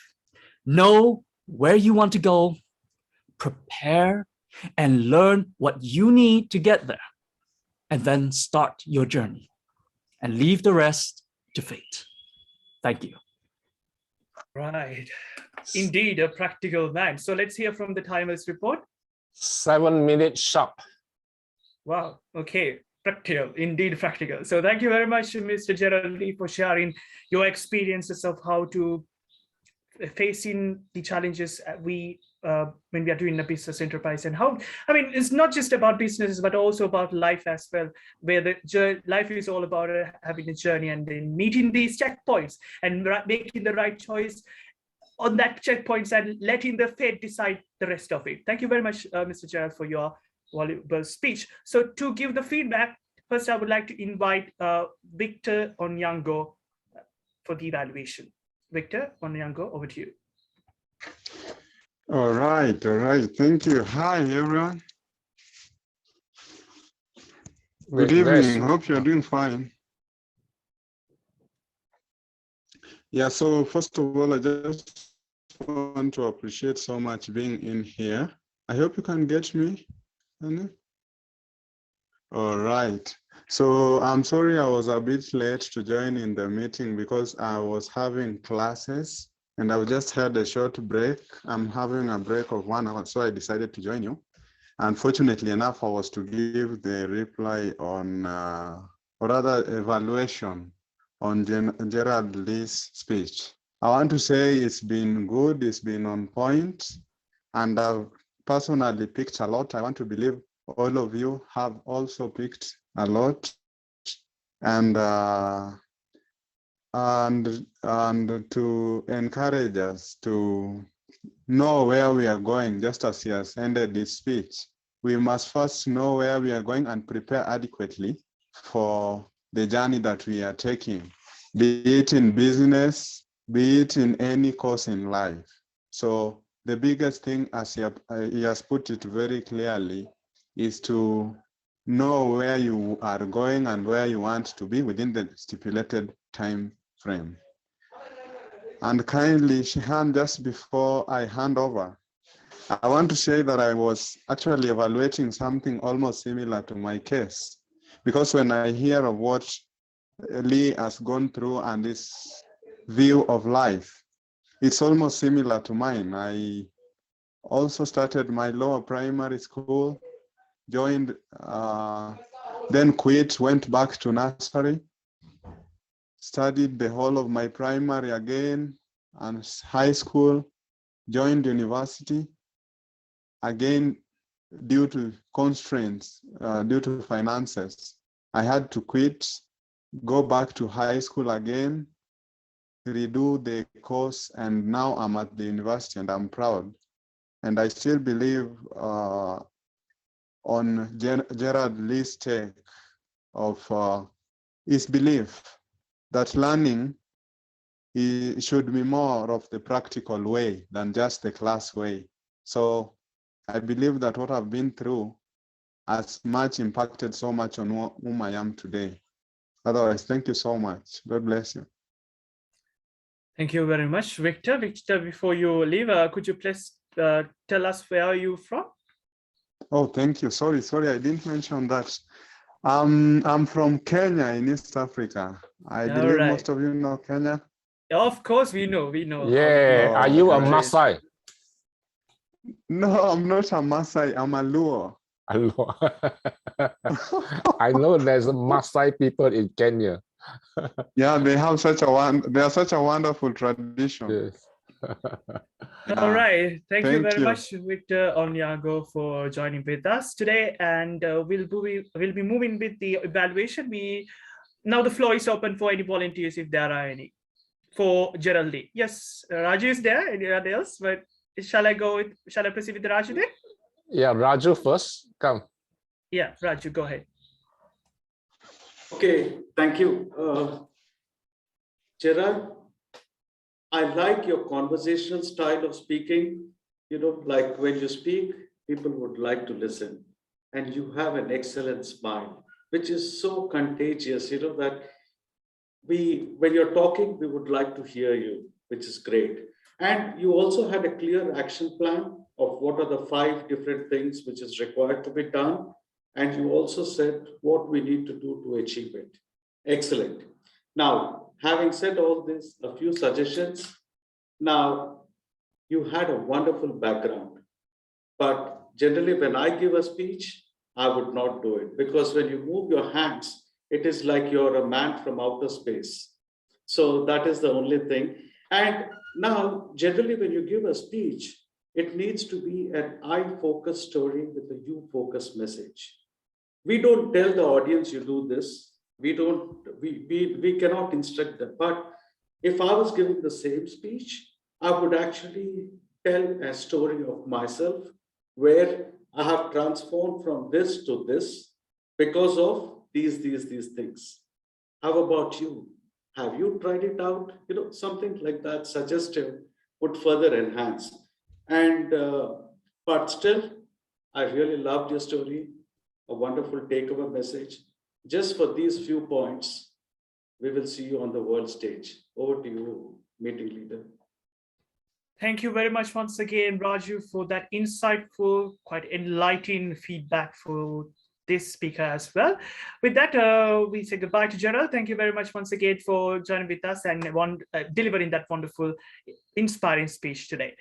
All right, with that, we'll be moving on to the 5th speaker for today, and that is Desiana Sukman. Desiana lives in Banten, West Java, Indonesia. She's an entrepreneur. How many businesses does Desiana Sukman own? Desiana owns 5 businesses. She owns an online food catering business. Wow, yummy. She's a resident master chef. Desiana cooks Indonesian food, Italian dishes, Mexican cuisine, and Western food. Oh my God. She owns a laundry business, a car rental business, a ladies' fashion apparel business, and a boarding house business as well. Wow. What does Desiana Sukman do when she's not doing business?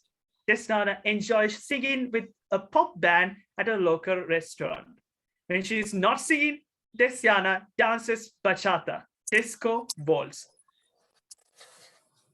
What is the problem today, according to Desiana?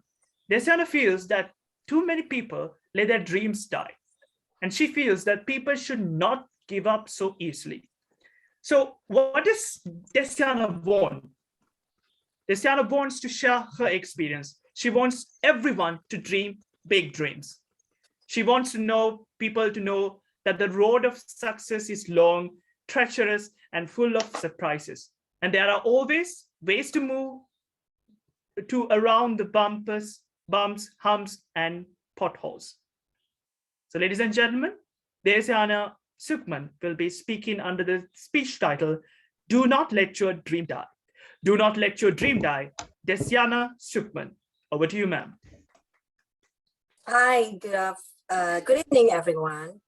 Today I'm going to deliver a speech. It's about dare to have a big dream. So I have a question actually for you. Do you have any dreams? What is your dream?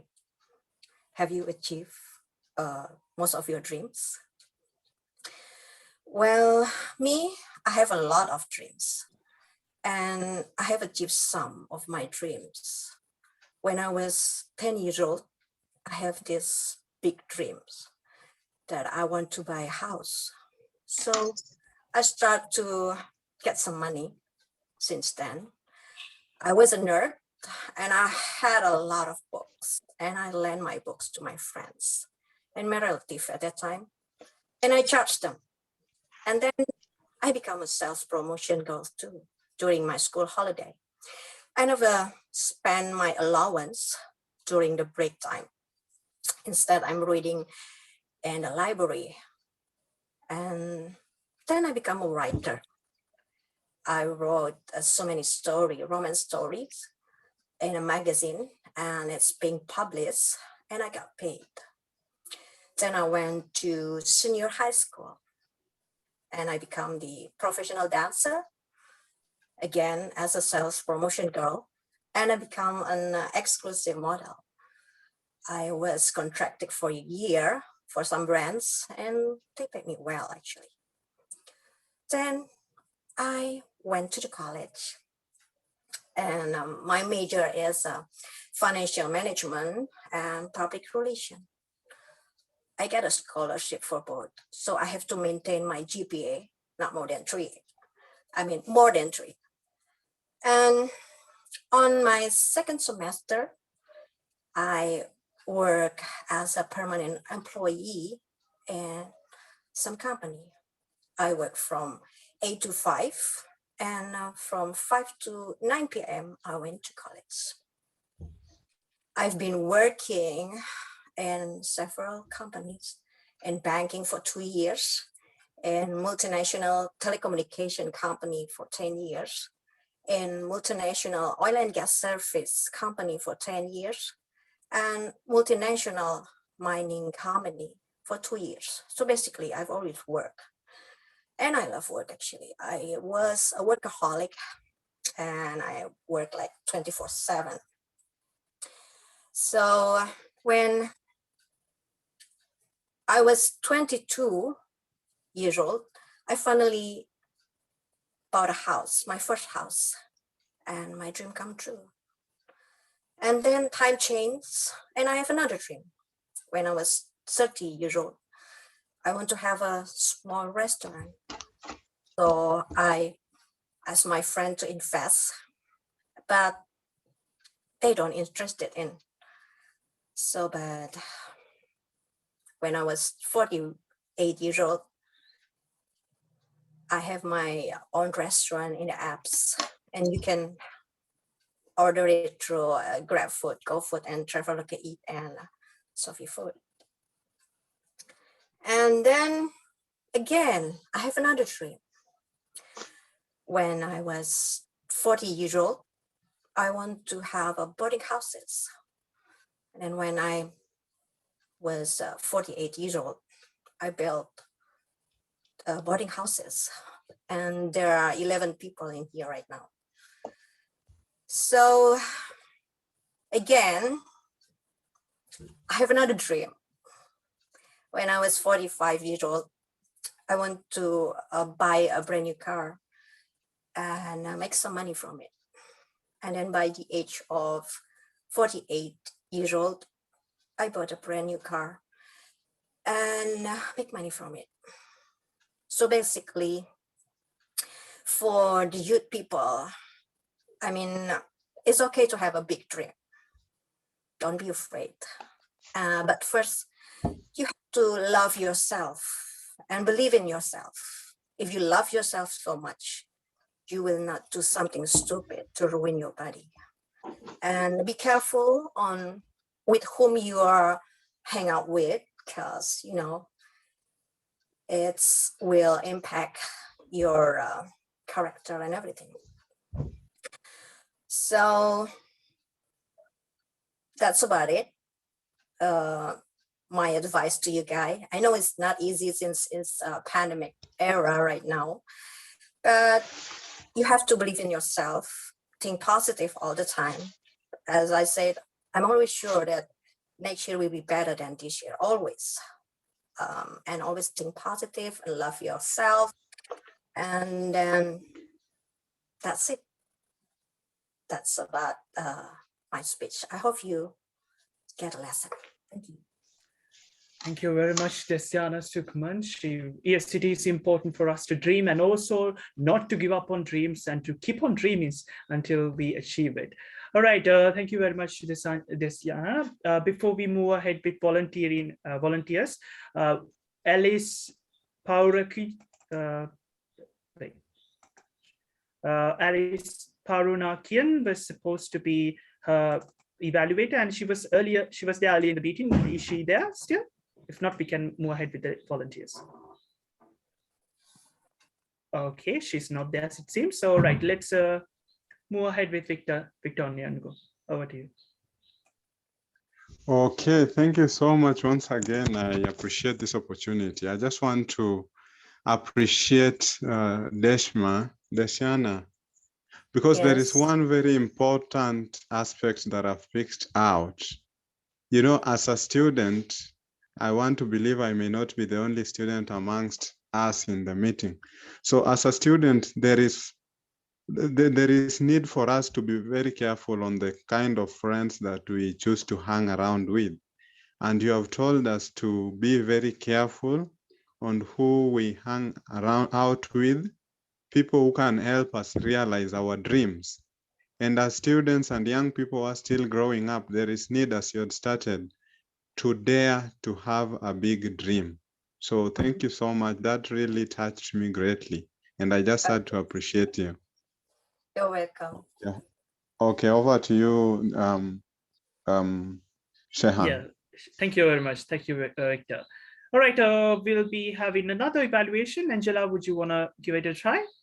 Because I saw you raising your hand a couple of times. Sorry about that earlier.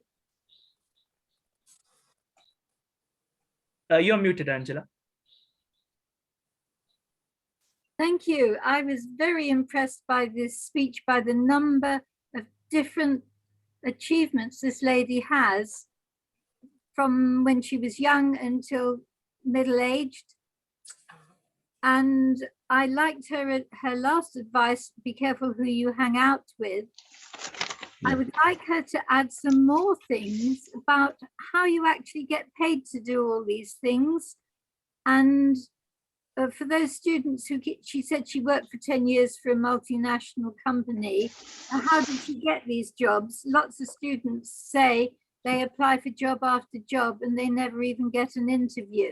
So I would like some interesting practical advice, which I'm sure she can give us from such great experience, how you finance opening a restaurant, how you find your customers, how you advertise yourself, how you charge people to read your stories, how you get your friends to pay you to borrow your books. I'd love to know more. She's just got me interested in hearing more. Thank you. Back to you, Shehan. Thank you very much, Angela. Thank you for the feedback. And thank you once again, Desiana Sukman, for sharing your experiences and inspiring us to dream big. With that, we are moving on to the last but not least. You know, they say best is yet to come. So we are about to introduce our last speaker, the former speaker for the day. Let me read out the formal introduction to our speaker. Our speaker is Dunstan Chan. Dunstan Chan lives in Kuching, Sarawak, Malaysia. He is the regional preeminent speaker, writer, and a trainer. As a speaker, he has won numerous accolades at the national and international forums. He writes a week column and has published over 450 articles. He has over 40 years of success working with civil societies. Dunstan has served as the president of the Federation of, Thalassemia Societies in Malaysia. Thalassemia, yeah, that's right. He's the president of the Social Welfare Council of Sarawak, an association of over 40 NGOs. He has held many leadership positions in Toastmasters, including being the district parliamentarian and trainer. He was the governor of District 51 for the years 1996, 1997, which then included Singapore as well. What does Dunstan Chan believe in? Dunstan believes in the organization with worthy causes should be given the tools to help them to carry out their missions effectively. And what does Dunstan Chan want? He wants to set up a training program for those who aspire to be good speakers and communicators. So ladies and gentlemen, our last speaker for the day, Dunstan Chan, the two dares, Dunstan Chan, over to you. Thank you, Shan. Can you hear me? Yes. Yes. I like to share my screen to start with. And where is it? I think this is the one.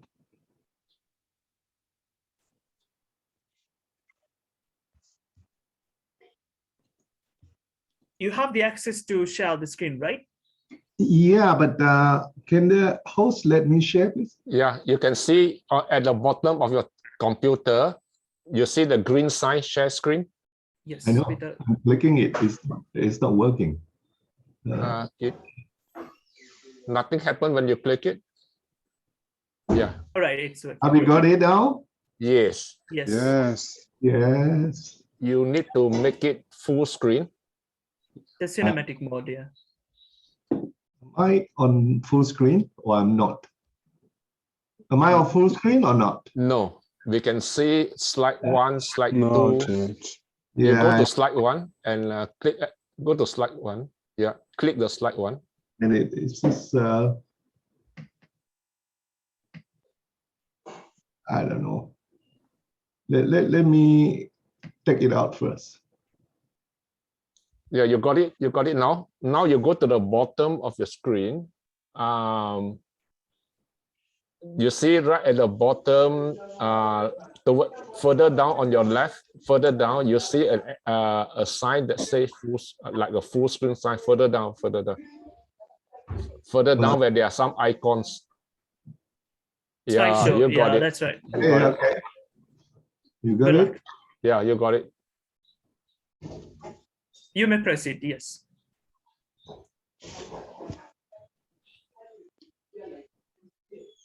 I'm sorry about this. Technology is dying, killing me. No worries, no worries. All right, okay, all right, here we are. Now, here it is. Some years ago, I attended a talk by somebody by the name of, at that time it was somebody, by the name of, what was his name now? Of Peter Lake. Peter Lake, his name. And Peter Lake, in fact, was a motivational speaker and writer. His bestseller, which is, It Begins with a Dream, sold over 1 million copies, I think. So when I was listening to him, he was sharing with us his life story, how he started with a dream and do all kinds of things. It was full of profound ideas, and pointers. But in the end, he shared us just one message. He said that we must all dare to dream. That's all he said. All the thing he talks about for 1 hour, but it's summed up to just one thing: dare to dream.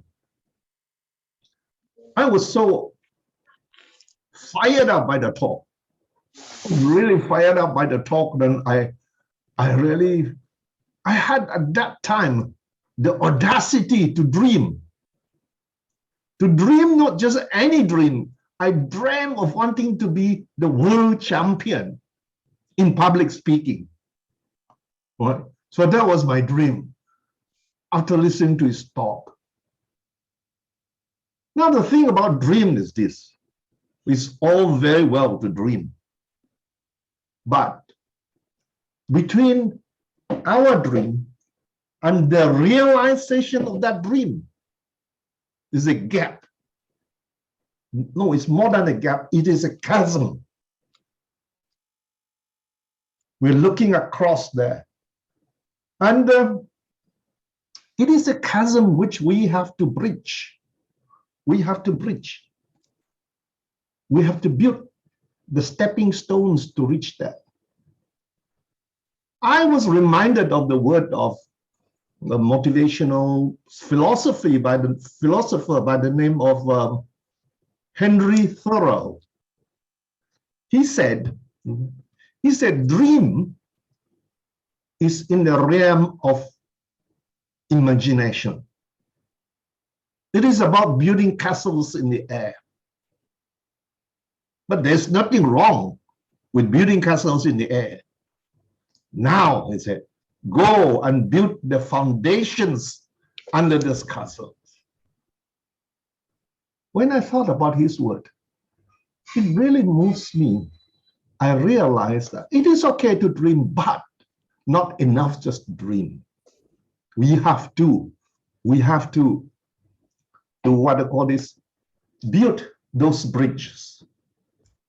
So what I did, because my dream was to be the world champion in public speaking, so I joined a public speaking communication organization.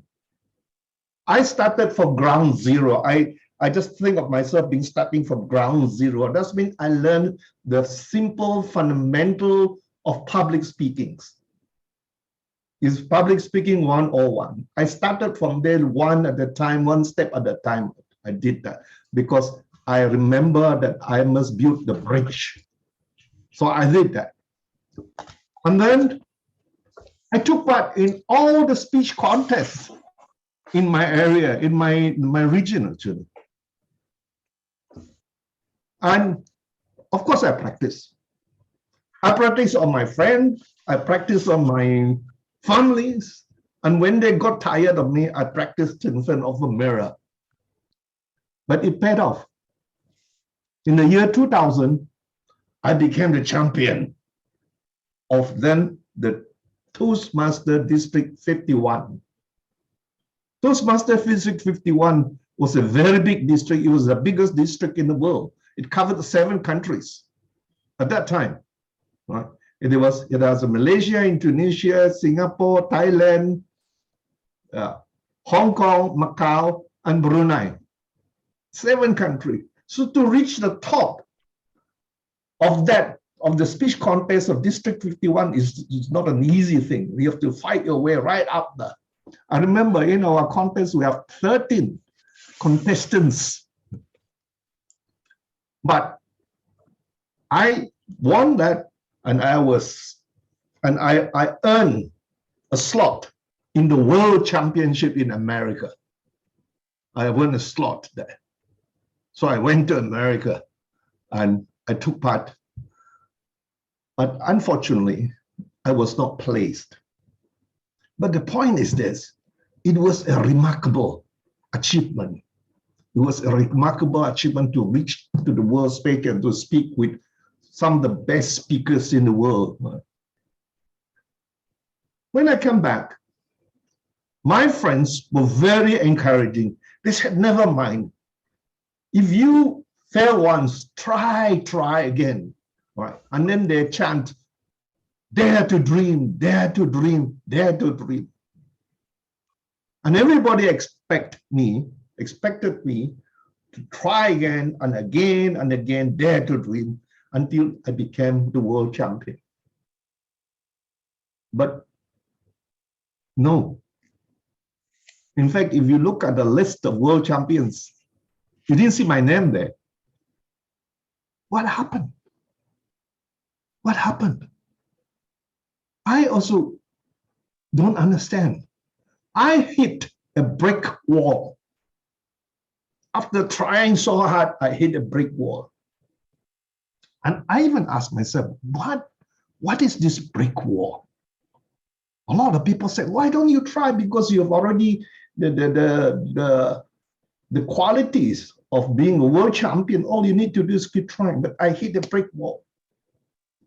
I couldn't understand it. I couldn't understand it. Nobody understood it. One day, I attended a talk by a man by the name of Billy Lim. Some of you may have heard of him, Billy Lim. And Billy Lim said, it's not enough just to dream, dare to dream. You must dare to fail. I realized that's true. At that time, I was the top, the speaking world of the Asian world. To go into, to try again in the world contest, I have to start again from the bottom. I didn't have the courage to meet. Okay, so thank you. And I didn't have the courage, so I didn't have the dare to fail. So my friends, there are two things we have to take together. You have to be dare to dream. You must also dare to fail. Only then you can move on. Thank you.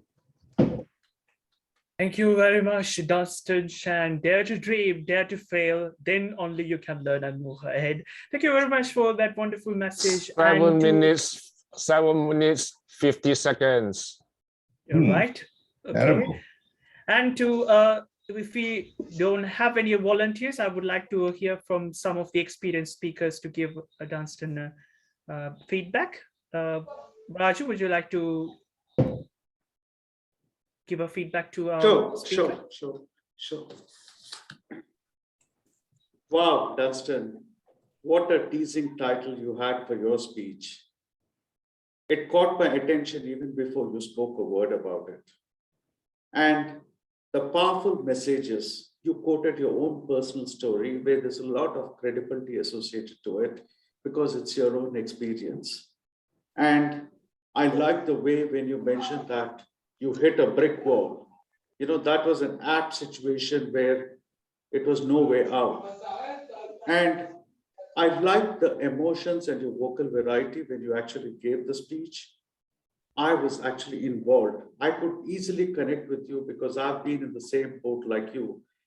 Participated, win, lose, but still participate, keep on participating. Excellent message, excellent speech, excellent takeaway for me. Now, having said all this, let me give you a few suggestions in my view. Generally, what I do is I will not use any PowerPoint because the whole purpose is me as a speaker. I want people to listen to me as a speaker, not look at the screen and sleep. So I generally don't use a PowerPoint. And probably what I would have done a little differently is ask the audience in between, have you been in a situation where you gave up, never dared to step in again? You know, like poke the audience, provoke the audience, do what it takes, but give them an opportunity to introspect.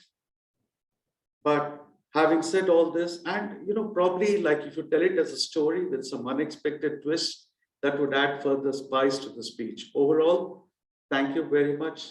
Excellent speech. Loved every word of yours. You showed us that you are a champion. Over to you, meeting leader. Thank you very much. An expert advice to an expert, which is quite indeed and wonderful. Thank you very much, Mr. Raju. Vincent, would you like to give it a try and give our speaker a feedback? Can I put in? Well, I can only side with Roger. I came to see you and not a PowerPoint. And consequently, if you use it sparingly. And the other thing is, I mean, you as a world-class speaker, you should know that the opening of your speech is the most important moment of your speech. And don't remember how you open your speech. And that means that it wasn't powerful enough. So my suggestion is use something, a spark, perhaps the situation when you already reached the world stage and you described your fear of being in the last 8 of world-class speakers, or how you felt in the very moment when you became the district champion in Asia, qualifying 1 out of 1,000, 1 out of 10,000 competitors. So that would somehow draw in your audience. So start with a bang and use, as Roger said, use PowerPoint only if necessary. All right? But I enjoyed your speech, and I will see you on the world stage one day. Thank you very much, Vincent. And yes, Alison, yeah, you may proceed. Go ahead. I'm sorry about that. No, thank you very much, Johnson. I think that's a very, very honest speech. I like it that you are very sincere and you have the courage to tell the full story and showing your here to all of us. I also feel that you not only show us, and you want to show us, you are in fact still in that position, which is to me in a way very genuine, and in another way very unfortunate, because you have so many friends here. And when you mention about, your friends encourage you to try and try and try again, I feel that friends are good to be encouraging, but how they encourage us is so important. I would rather have somebody like Ban Ping who will tell me, maybe you should try this or that and the other way, and 3 other things that I have to do, smack in my face, rather than telling me that you did a great job and just try, because there's no real critique that I can use. So, but the key thing is, I really appreciate your sincerity and really thank you. The twist at the end was a shock to me, because everybody, of course, expect a happy ending and how you became great and all that. And you sharing that you didn't make it, and the reason for it is really, really touching for me. Thank you very much. Thank you very much. Thank you, Alison, for that wonderful feedback, and to Dunstan for inspiring our speakers today. Let's hope that we'll see you on stage, international stage, and we'll see a lot of Agorians in the world public speaking platforms and being champions of the world. So yes, Dunstan, you want to add something? Can I just say, I thank you very much for the feedback. It was very good, and this is exactly what I need. I think I may have to explain myself this way. It is nearly 20 years, and then 2000 is about 20 years ago when I actually spoke just as a speaker. I think this is an experiment which I tried. Right? I agree with Raju. I've been thinking about this idea of using PowerPoints and all these things. I knew it's always a problematic thing. So I tried it. Right? And this point, I agree exactly. I mean, that's one of the reasons why I run behind is because I'm just so busy trying to synchronize the thing. So that is one thing I learned. So all of us can learn, right? Is this. The other thing I find, and I also, Vincent's point about having a dramatic opening, which of course we've been doing it all the time.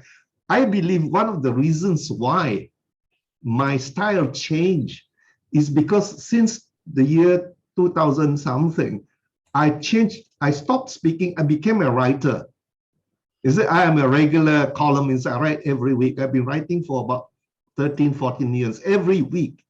Somehow or other, now I begin to see very clearly the 2 different genres, the different discipline, writing and speaking. So I still have the remnants. I still have the writing thing because I'm a writer now. That's why you tend to start slow when you write, right? And when you change it to public speaking, exactly the thing you're saying. That's what I did all my life was that, right? And I learned this. I find it's very interesting to see the contrast between the 2 disciplines. and the way you write the word you choose different completely. And one, again, I agree, I understand why I went over time, because as a writer, you have much more time to add a lot of words. As a speaker, it's bang, bang, bang. I was trying to get away from that, but it's a very good learning experience, and how to morph from one to the other and back. That is something which I have to try again, right? Yeah. So maybe I do more speeches in future. Dunstan, Yeah. Dunstan, I want to give you two feedback, and I feel that's very important. First, remember there's this word spelled Y-E-T. How do you pronounce this word? Y-E-T. Yet. Yet. Yeah, Dunstan, you have not failed. You have not won the world championship yet.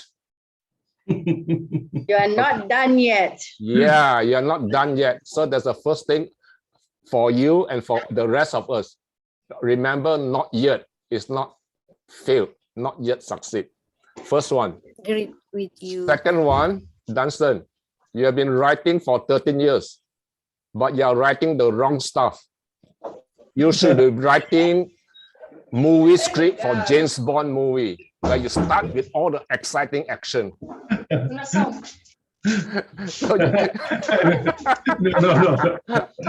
I'm a columnist. So you mean I have to make commentary on political, social thing. People don't, I mean, when I talk about a motivational kind of thing, I would do it in a speech. And writing is different. You can read my stuff is online anyway, right? And I write everything. So. Anyway, thank you very much. I mean, it is a very good experience to be able to go through. I think Yinhua, isn't it? She's a writer, right? Who's the writer in our group before? Yeah, she's. Yeah, somebody raised the hand. Yeah, Angela writes as well, isn't it? Yeah, Angela writes, and I've written 6 books. Yeah, that's right. It's a different discipline, and I'm just trying to try out how we move from one to the other, and because I write political stuff, which means it's even more, I have to be very careful in terms of what I write. Whereas when we speak, we can be more, pizzazz, they call it. Anyway, thank you very much, and I enjoyed it, and maybe I'll do more speeches as a speaker, not as a writer. Okay, thank you very much, Johnston. Thank you all who participated in that discussion. Wow, that's quite a productive discussion that we had over there. That's what we need. We need to build conversation. We need to be discussion about the word and the things, the writing, whatever that is. And good luck, Dunstan Shan, with your future dreams. And we are hoping to see you on that stage. And we hope that many of our speakers got inspired to be on that stage one day. So thank you very much. With that, we have come to the end of the formal speaking sessions, and finally we are moving on to. Excuse me. Yes. Excuse me. Okay, go ahead, David. I don't want to do a full speech, but I've been out of action for several weeks. But now I'm actually in Bristol, UK. Woohoo! I'm not in Singapore anymore. So I just wanted to say hello to everybody who knows me and the new people who don't. I'm David, and it's Thanksgiving Day in America now. Actually, it is. I was just trying to think of the time difference. So happy Thanksgiving to everybody, whether you're American or not, I don't care. Happy Thanksgiving Day. And I give thanks that I got to know all of you in the past 12 months. It's been an amazing experience getting to know you. And I'm glad I got friends all over the world now. I'm even in a hotel room on my own in England. Still got friends across the world. So thank you all very much. I give thanks to all of you. And looking forward to the next year and getting my feet fixed and coming back to Singapore in about 6 months. In the meantime, I'll speak wherever I'm in the world. So starting with Bristol. Okay, David, so hope you're having a wonderful vacation. Is it a vacation day? No, I'm here to get my feet fixed. I'm having surgery on my feet. Actually, I probably won't have surgery now because they've done such a fantastic job. And then I'm going to try and establish a bit more of my business here, but I don't know whether I don't know at this point if I'm coming back to stay and live in Singapore or just stay in England, because I actually will get a lot of benefits if I stay in England, including cold weather. But it's been very cold here. You Singaporeans would freeze, but yeah, I think we do the networking after Trisha's closing address. Yes, we'll close the event. Thank you very much for thank you very much for sharing your experience as well. All right, so ladies and gentlemen, to formally conclude the session and to give out the conclusion, the formal conclusion at the concluding address, I would like to invite our speaker for the day, Trisharma Jasmine Kirana. Trisha Kirana goes by that name. She's 17 years old and has been taking the path of an independent learner ever since she was young. In other words, she doesn't go to formal school.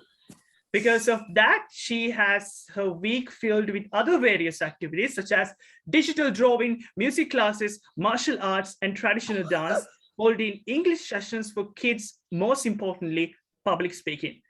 So her dream is to become a person who is capable of doing many things according to what is most needed at time, and to share much benefit as she can with others to grow. So ladies and gentlemen, please welcome the concluding address of the day, Trisha Kirana. Trisha, over to you. All right, thank you very much, Shihan. Wow, that sounded, I felt really, really happy when it's read out loud just like that. So thank you. All right, so everyone, I would like to send my utmost gratitude for all of the speakers and all the audiences that have decided to join us today. We ended on a wonderful note and we had wonderful and many speakers sharing various topics from their life story, from where they've come from, what they've been experiencing, and all of that is very, very valuable to us. But I believe that it will not make a change if we do not walk the talk. We came from our first speaker, Mona, who talked about what it is like to have a good work at home and not and always think of what you're about to say to others, because that can definitely affect the people around us. To stay patient and calm when you're about to say the next thing. And then we had many, many successful stories from Deshana, for example.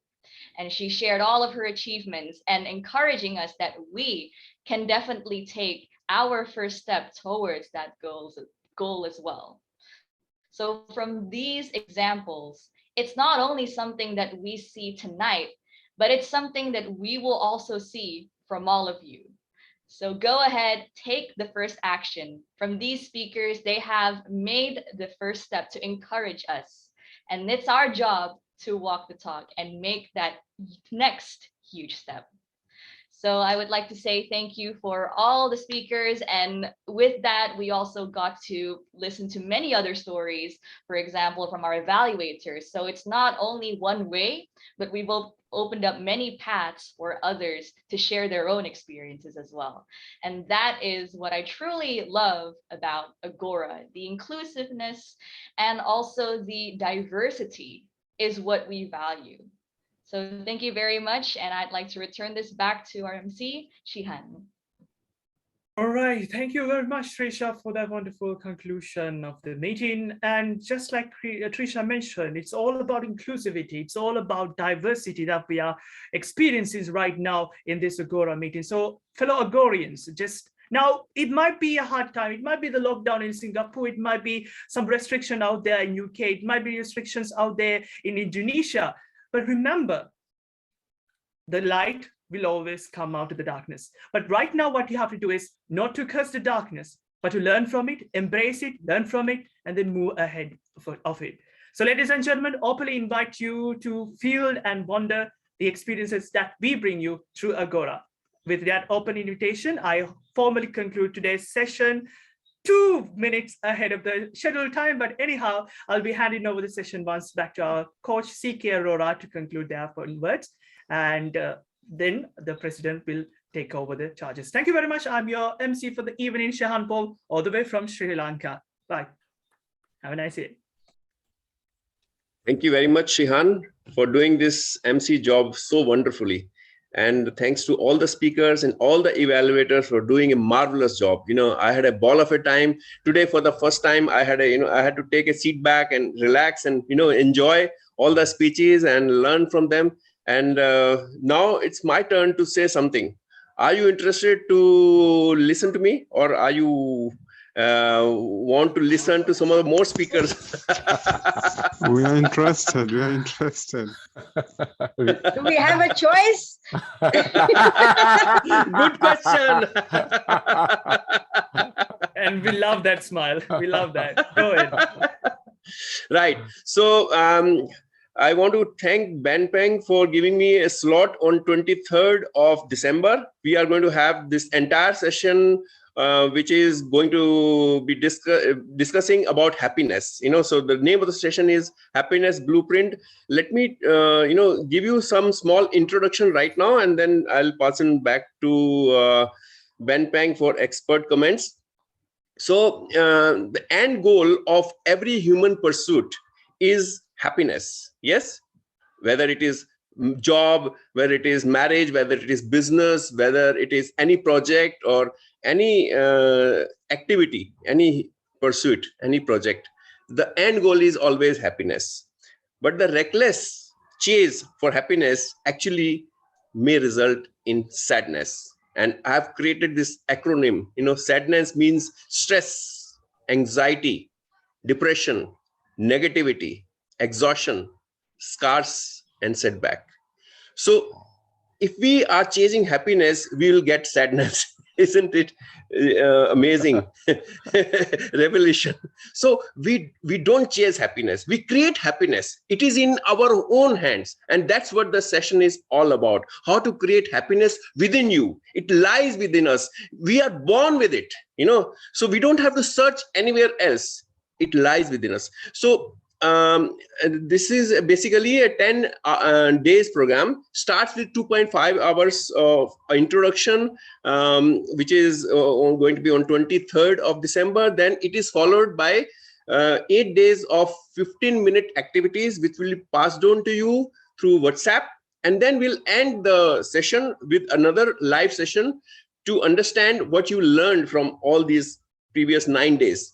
Let me just share my screen, and I want to give you a video which summarizes what other people learned from this session. So let me just share the screen.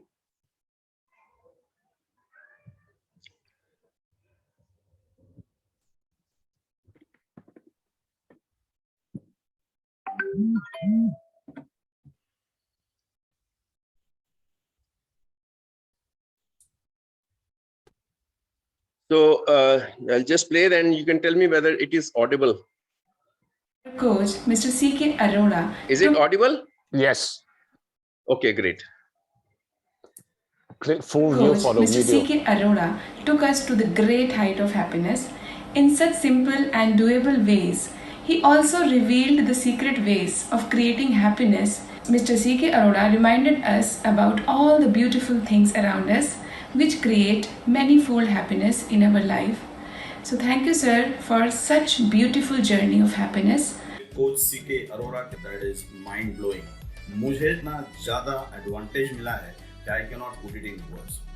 मैं यही कहूँगा कि आप सब ने जरूर करना चाहिए। And believe me, the activities and the 7 days follow-ups, it's mind blowing, it's awesome. आपका एक्सपीरियंस ही आपको हैप्पीनेस दिला देगा। Thank you. Was happiness blueprint session conducted by CK. He's a wonderful person. Course was awesome, and I unlearned many things about happiness. And there were many activities that were conducted, and I recommend everyone to attend this wonderful course to attract happiness in their life. That really opened a new world for me. I never knew that laughter, which we take so much for granted, is able to make such a dramatic difference on our life. And we're able to create high levels of energy.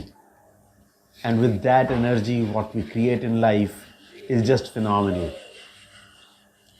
And such simple things about just just laughing on my oneself, that can change the entire world. This was just too good. Thanks for opening this new world for me. And I must tell you one secret. Every time I laugh or I smile, I think about you. So thank you for creating this good work. Keep spreading the love, keep spreading laughter, and keep on making everybody laugh. You're doing an awesome job. Thank you. De-stress them. He has this module that he calls Rise and Shine. He frequently conducts energizers, laughter sessions during our regular Professional Speakers Association of India meetups. You want to lighten up the air, you want to understand what causes the lifelines.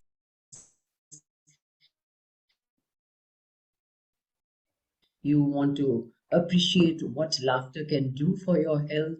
Your go-to person is the happiness coach, Coach C.K. Arora. It surely helps anyone who's looking for living a better life, a more healthy life, a happier life, and somebody who is really looking for a major transformation. And that's something which we all undergo as a challenge. Some people will go through that challenge sooner in life. Some people will face the same challenge at a later point, but it is bound to be faced by each one of us at certain point of time in life. And that is where CK comes into play. He's got a great product. He can really help you deal with your midlife crisis, for example, or to deal with the various challenges, whether it is family or it is your health or it is your job or your business. So if you're really facing any of these challenges, CK is the best guy to go to, and I'm sure that he'll help you in a way that is really going to satisfy you. I've seen his product and I really believe in what he has really got to offer, and I would really encourage for you to try it out once. But the way CK does it is incredible. He brings it into your life. I would recommend a workshop by CK anytime, and I'd go for one myself. So with that, I want to share this note.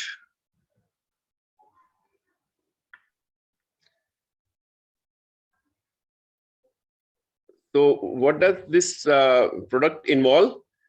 It involves 2.5 hours of masterclass on 23rd from 7 p.m. to 9:30 p.m. Singapore times, worth priceless. I don't want to put a price tag here.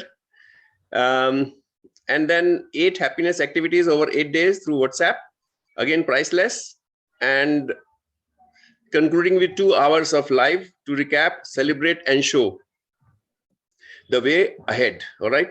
So this is the price, actually $100 per head, but for Agora, for the first 20 people, it's going to be a big zero. So how to register? All you have to do is contact me at this number. And I have already put the link for this WhatsApp number as well as my other links. So Shihan, can you just copy and paste it again to me? Thank you. Yes. So that's all from my side. Back to you, Bang Pang. Thank you. Good job, coach. Let's see.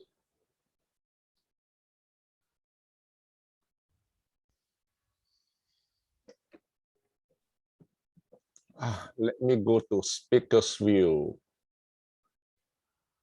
I like to hear from some of you who have not spoken, and those who wish to speak again are also welcome. First, I think I saw Gerald raise his hand earlier when I think David or somebody was speaking. Do you want to say something, Gerald?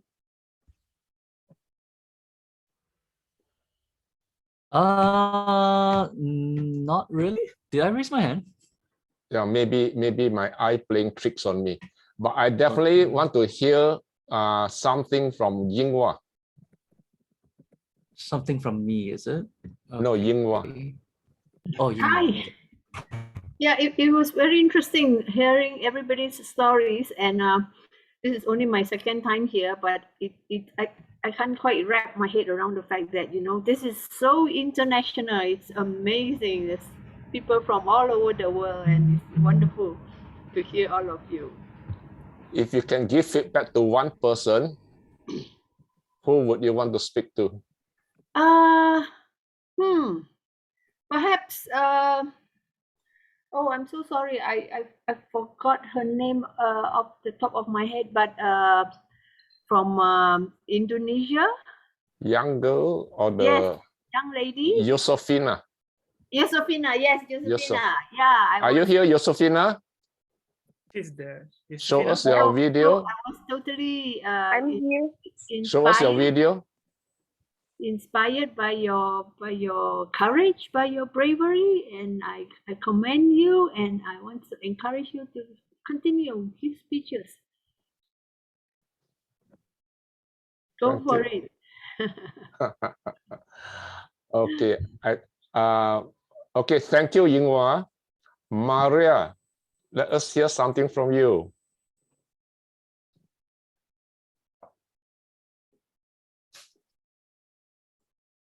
Okay. Do you hear me? Okay. I don't. Okay. Thank you for this nice session. I liked all the speeches. The flow is a little different than I'm used to. This is the first session I attend that is not from Agora in Portugal, but I enjoyed it. So you do the evaluations right after each speech. We have a section for speeches and then a section for evaluations, but the flow was quite all right. We didn't have to come back to, and maybe it's fresher. The evaluation, it's fresh in our heads when you present it. So it kind of made sense. It's something to consider for us in Portugal. I just have good things to say about this session. I learned a lot, and I'm attending the next session. Maybe I will participate a little bit more actively than this one. I just wanted to sit and listen. Next one, I will be more active. Thank you. Yeah, thank you, Maria. I think David wanted to say something earlier, but we cut him off due to the time constraint. This is your 2 minutes, our 2 minutes of fame. 2 minutes of fame. Thank you, Bang Pang. 2 minutes again. Yeah, I'm starting a YouTube channel on traveling when you're disabled and when you are old, and I classify as both. Because I had interesting experiences all the way getting here, and even today. I had a Ghanaian taxi driver today that was so nice, so sweet. He saw I was disabled. He stopped the car, got out of the car, came around the side, helped me in the car, made sure I was comfortable, shut the door, took me to my destination, got out of the car again, helped me out the car. And I've never had a taxi driver do that before, anywhere, in my entire life traveling. And I said, "You're absolutely amazing." And his name is Fred, which is my family nickname. So I'm going to put him on my YouTube channel. And so when I get that set up, I'm going to send a message out, and I'm going to ask that all you guys watch it, like it, share it, whatever, to get my YouTube channel going. As I said before, I want to give thanks to the past 12, well, nearly 12 months I've spent with Agora, and all the wonderful people I've met, including Rihanna, of course, who sent me the link for this meeting and reminded me that it was going on, because I've been so busy I haven't been able to keep track of anything other than my life. So thank you for Rihanna. It's great to see you. Great to see you, Bang Pang, and everybody else. Have a wonderful Thanksgiving, and back over to you, Bang Pang. Thank you. Thank you. Now I invite Pooh Chan to speak to us. Hi. It was a great meeting. Thank you for Agora family. Like always, it was very nice to hear and lessons to learn from. I've got 6 pages of notes. I've taken all the evaluators and all the speeches, which was very, very, very, you have to keep it and keep reading it because you've got many, advices given. And as you say, whatever you learn, you have to make it effective. So this is the way I have.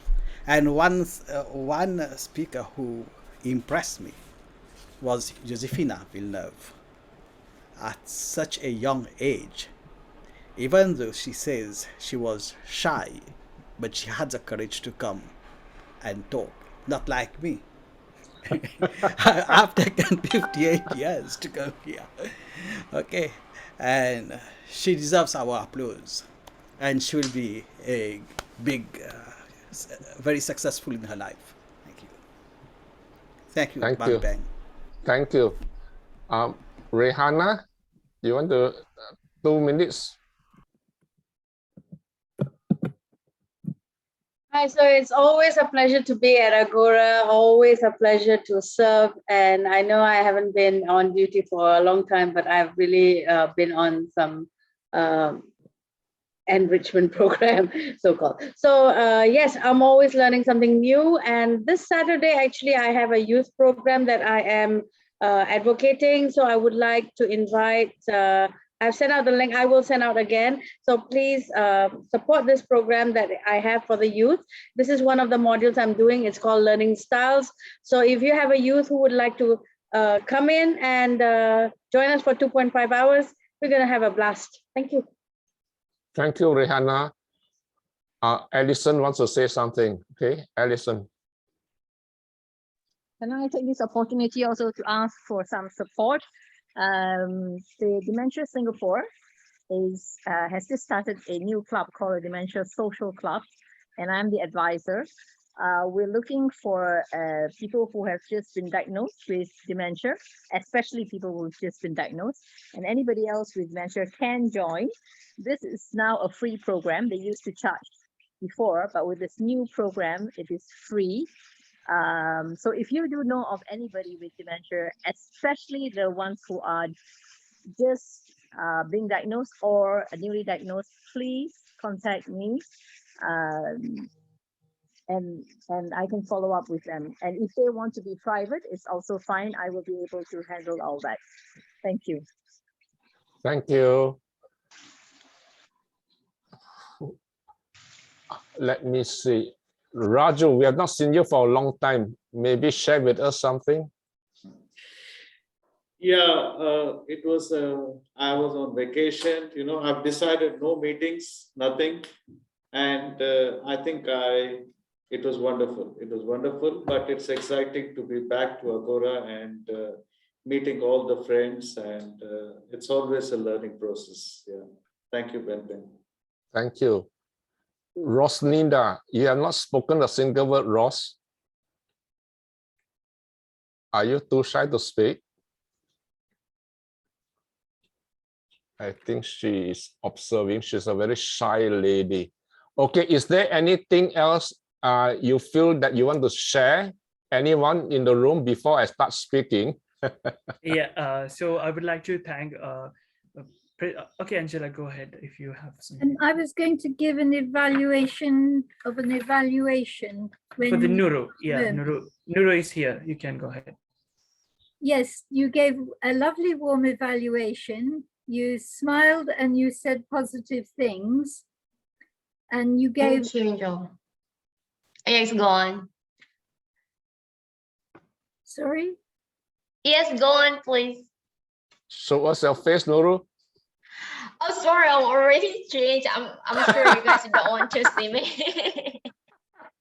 I'm in my pajamas now.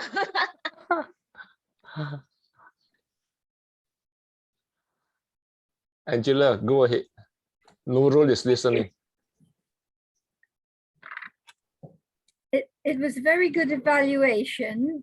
You smiled and you said positive things, and I'm sure she appreciated it. Now, a couple of suggestions to make your next one even better.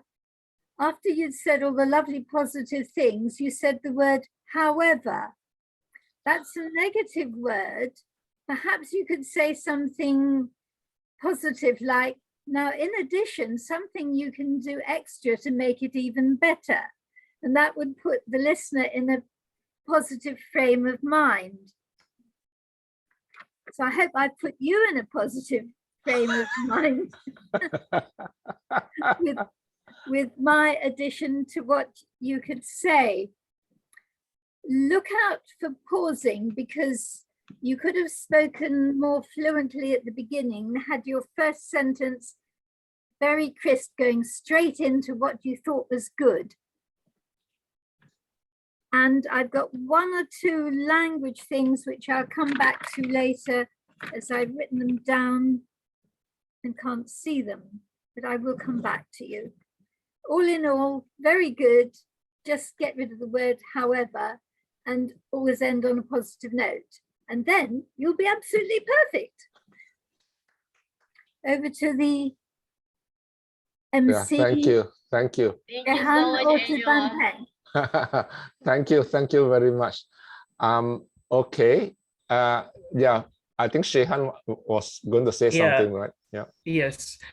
So I would like to take this moment to thank Mr. Bempeng, our president, for giving me this opportunity. At the very first meeting, last meeting was my very first meeting here at Agora, and I raised my hand accidentally, and he told me, okay, you can do it. You can do the next next session. You can be the MC. I was like, okay, all right, I'll be the MC then.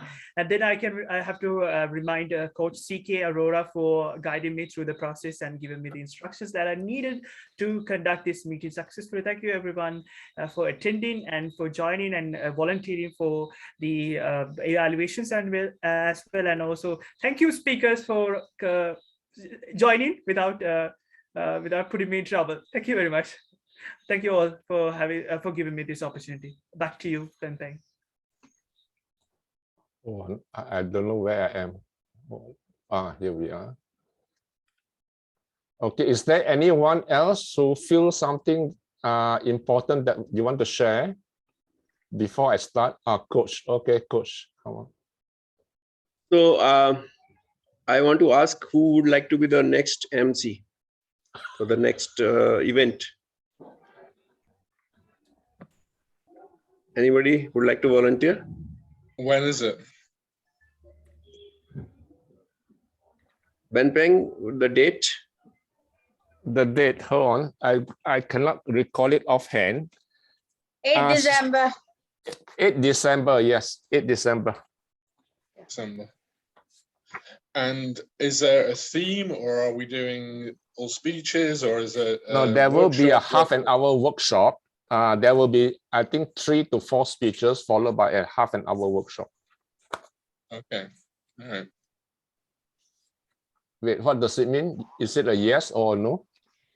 Well, no, I'm just trying to get the information out. I need to decide. I literally don't know which bed I'll be sleeping in on that day, so I can't make a decision yet. But I think we will throw Poo Chan into the deep end. You'll be the MC. Me? Dare to dream. I mean, you know, the time for me, it's not right. I've taken a leave today as well from work, and it's not always easy because sometimes you have, you know, some commitment. Okay, if it was on a weekend, I could have said yes right today, but I don't want to, you know, just to get you. I understand, Poo Chan. It's not easy to throw someone under the bus. Okay, what about, let me see. I think Yinghua seemed to be smiling very broadly. How about Rihanna? Oh yeah, that's right, Rihanna. You can do it, I'm sure. I can do on 23rd. Okay, 23rd. Yeah, 23rd. That's an easy one because Coach CK will be conducting the workshop. So your role as an MC is just to introduce him and close the workshop. Do something more ambitious, Rihanna. Do the first one. You just have to introduce the workshop leader. Do the first one of the year. Yeah, it's still good, still good. So would you do for introducing the the program. Okay. Yeah.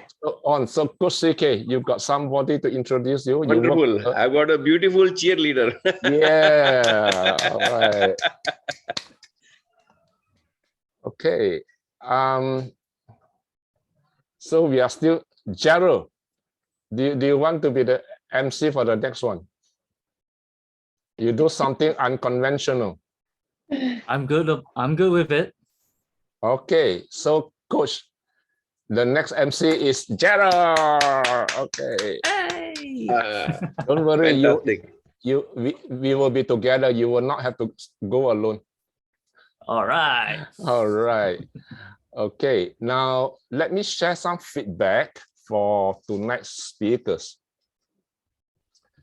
One of the things you will observe is the difference between experienced speakers and beginner speakers. You know what is the difference? What is the difference? Confidence. Confidence. Okay. Confidence, definitely. All of them are confident. Some of them pretend to be nervous just to play their parts in the speech. I'll tell you what is the difference. You can tell very quickly. New speakers focuses on the content of the speech. A lot of content, right? So if I look at Gerald's speech, then I suspect straight away he is not a very seasoned speaker, right? So you will see his speech is focused on a lot of content. There are 5 points. Can you remember the 5 points he made, Shehan? Don't refer to your notes. Just tell me. Branding, marketing, yeah, and the confidence. I don't know. I can't remember the other two. Okay. The problem with content is like this. By the next meeting, if I set the test, almost all would have forgotten the content. Right? It's very difficult to remember the 5 things. Even I wrote it down, I can still remember because I made a point to write it down. Right? But it's not easy. Yeah. And even if you talk about branding, there are so many things involved in branding as well. It's not just branding as a single item. Branding comes with it a whole range of personal branding and corporate business branding and stuff like that, right? Okay, so now if you look at, okay, who do you think is an experienced speaker when you listen to the speeches? And what does the speech focus on? If you look at Dunstan Chan, he focused on only one message. And he is emotionally laden. He focused on the emotion more than the list of facts and information to be delivered. Right? So what does Dunstan Chan want? Can you remember? Oh dear, Dunstan, you failed as well. To be the world champion speaker. Prepare to lose. Yeah, yeah. It has to do with dream. dare to fail. Yeah, dare to fail, dare to dream. Yeah, Bulchan.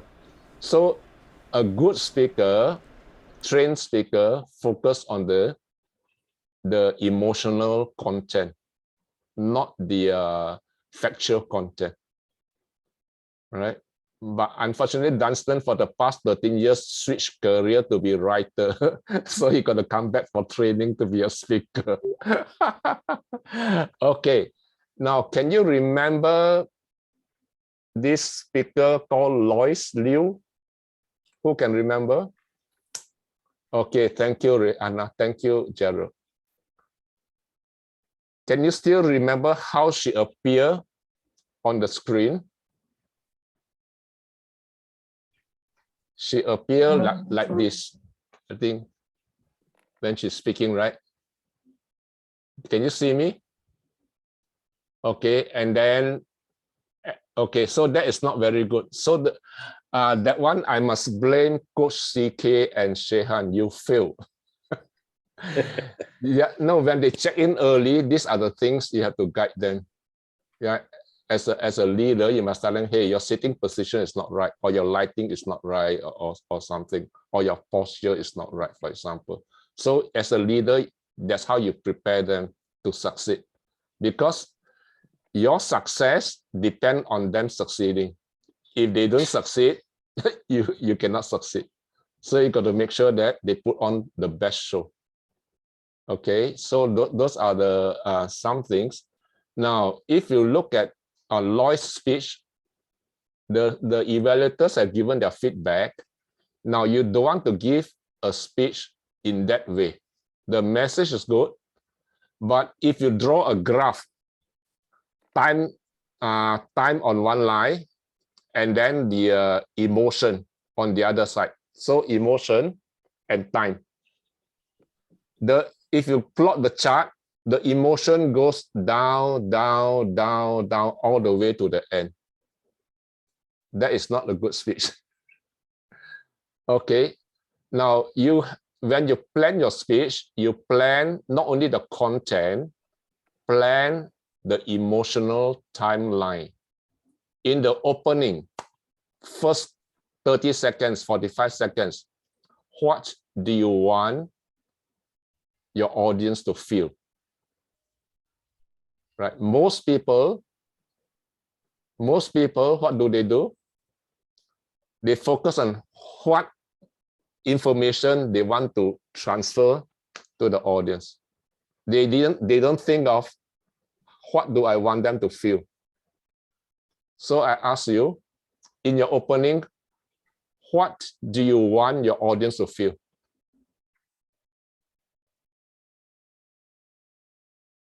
Anticipation. Anticipation, yes. Excellent. Someone? Curiosity. Sorry? Curiosity. Curiosity, yes. Excellent as well. Right? And you also want to promise them that you give them a roadmap ahead, right? So, but the feeling is anticipation, right? That you want them at the edge of their chair, right? And you want them to feel you are there for them. So when you start the speech, you can engage them. Raise a hand if you have ever felt like giving up.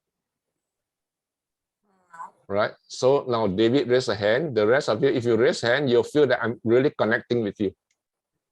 Right? I'm here for you. Yeah, thank you, Puchan. Okay. So now in the opening, you ask a question. How many times do you want to ask question in the opening? 2 times. Rihanna say 3 times. 3. Next. But you don't 3. Ask 100 questions and then the audience give up on you. Right? Okay.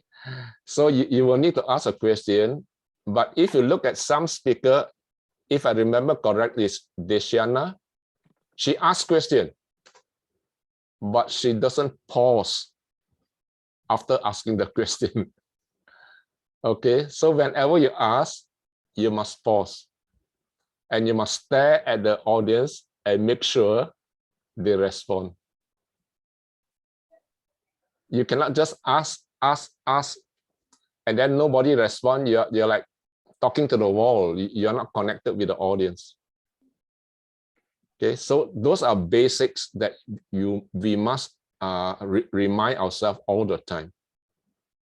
Okay, so I will end the workshop kind of feedback here because there are many things to learn. If I tell you everything tonight, you will not come for the next meeting. So each time we cover a few key points. Okay. Is there anything you want to ask me? There are many things. If there's anything in your mind, you can ask. There you are. I told you I'm a very good workshop leader. I only have to say once and you remember. I've got a comment rather than a question. Sure. Peng Peng, this is exactly why I joined and stayed with this club. You hear a lot of speeches by a lot of people, a lot of evaluation, and we get you to speak at the end of it. And you give us the best tips and everything of your vast experience of speaking and hearing so many different speeches and everything else. And you've told me that before about the emotional timeline for the speech. And unfortunately, I haven't done too many speeches in the last few months, so I haven't been able to really use that, but it's back in my mind. You reminded me again, so I thank you very much for that point. Thank you, David. I appreciate that feedback. Don't be disappointed. You have a chance to deliver a speech very soon at the next meeting. All you have to do is book with Coach CK. Only 7 minutes is easy. All right.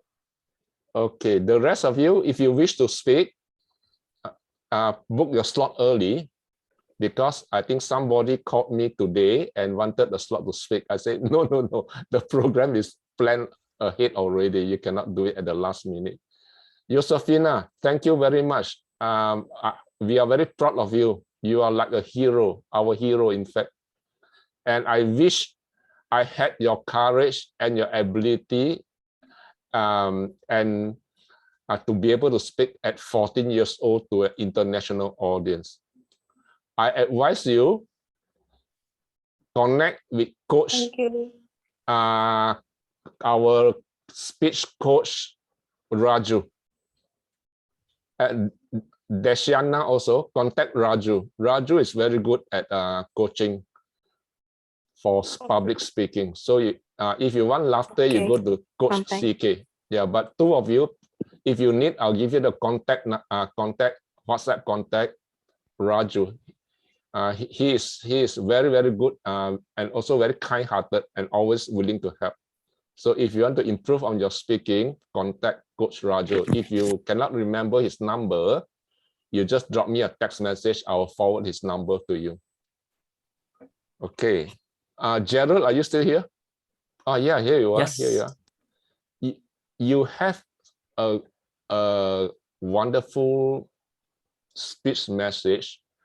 And if you can deliver one message, one speech just on this single message, not multiple messages. The message is be the practitioner, which you have covered. You talk about the mechanic, you talk about the surgeon, right? And then you compare that with the salesman, right?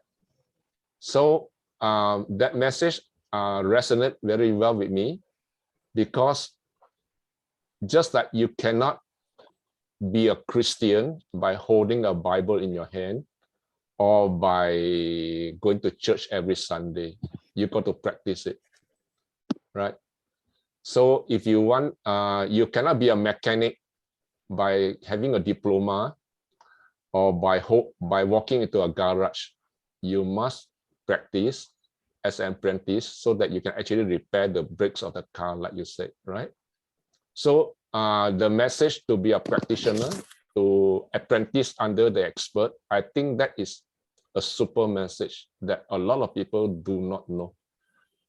Yeah, whether you want to be a happiness kind of person or you want to be a businessman, you still need to be the practitioner. Or even you want to be a kung fu fighter, you got to be a practitioner. You got to do it. You cannot just tell your opponent, please don't punch me yet. I got to refer to my manual. What does it say? Okay, so that would be another good speech idea for you. Okay, so that's my workshop feedback for all of you. All of us take back something, and then we practice at the next meeting. Next meeting, Shehan can also give a speech if you want, or whoever else interested, quickly book the slot with Coach CK. And two of you can team up together. I think you make a really very strong team. Yeah, and try to build the next MC and the timer and evaluator. You got them along. I think they're wonderful job. Congratulations. If there's nothing else, we will end the meeting here with take a group picture. Come, thumbs up group picture. Everybody show your camera, show your video. Wait, how do I take the group picture? Oh yeah, here I am. Okay. Are you ready? 1, 2, 3. Okay, one more time. Maria, where are you? Trisha? No, just show your camera for a minute. Okay, thumbs up, thumbs up. 1, 2, 3. Okay, got you. I'll post this. Thank you and good night, everyone. Next time. Next time. See you at the next meeting. Thank you. Speech. Next time we want Trisha to speak as well. On the job, Ben. You got it. Okay. Bye-bye, everyone. Take care. Bye, everybody. Bye-bye. Thank you so much. Bye.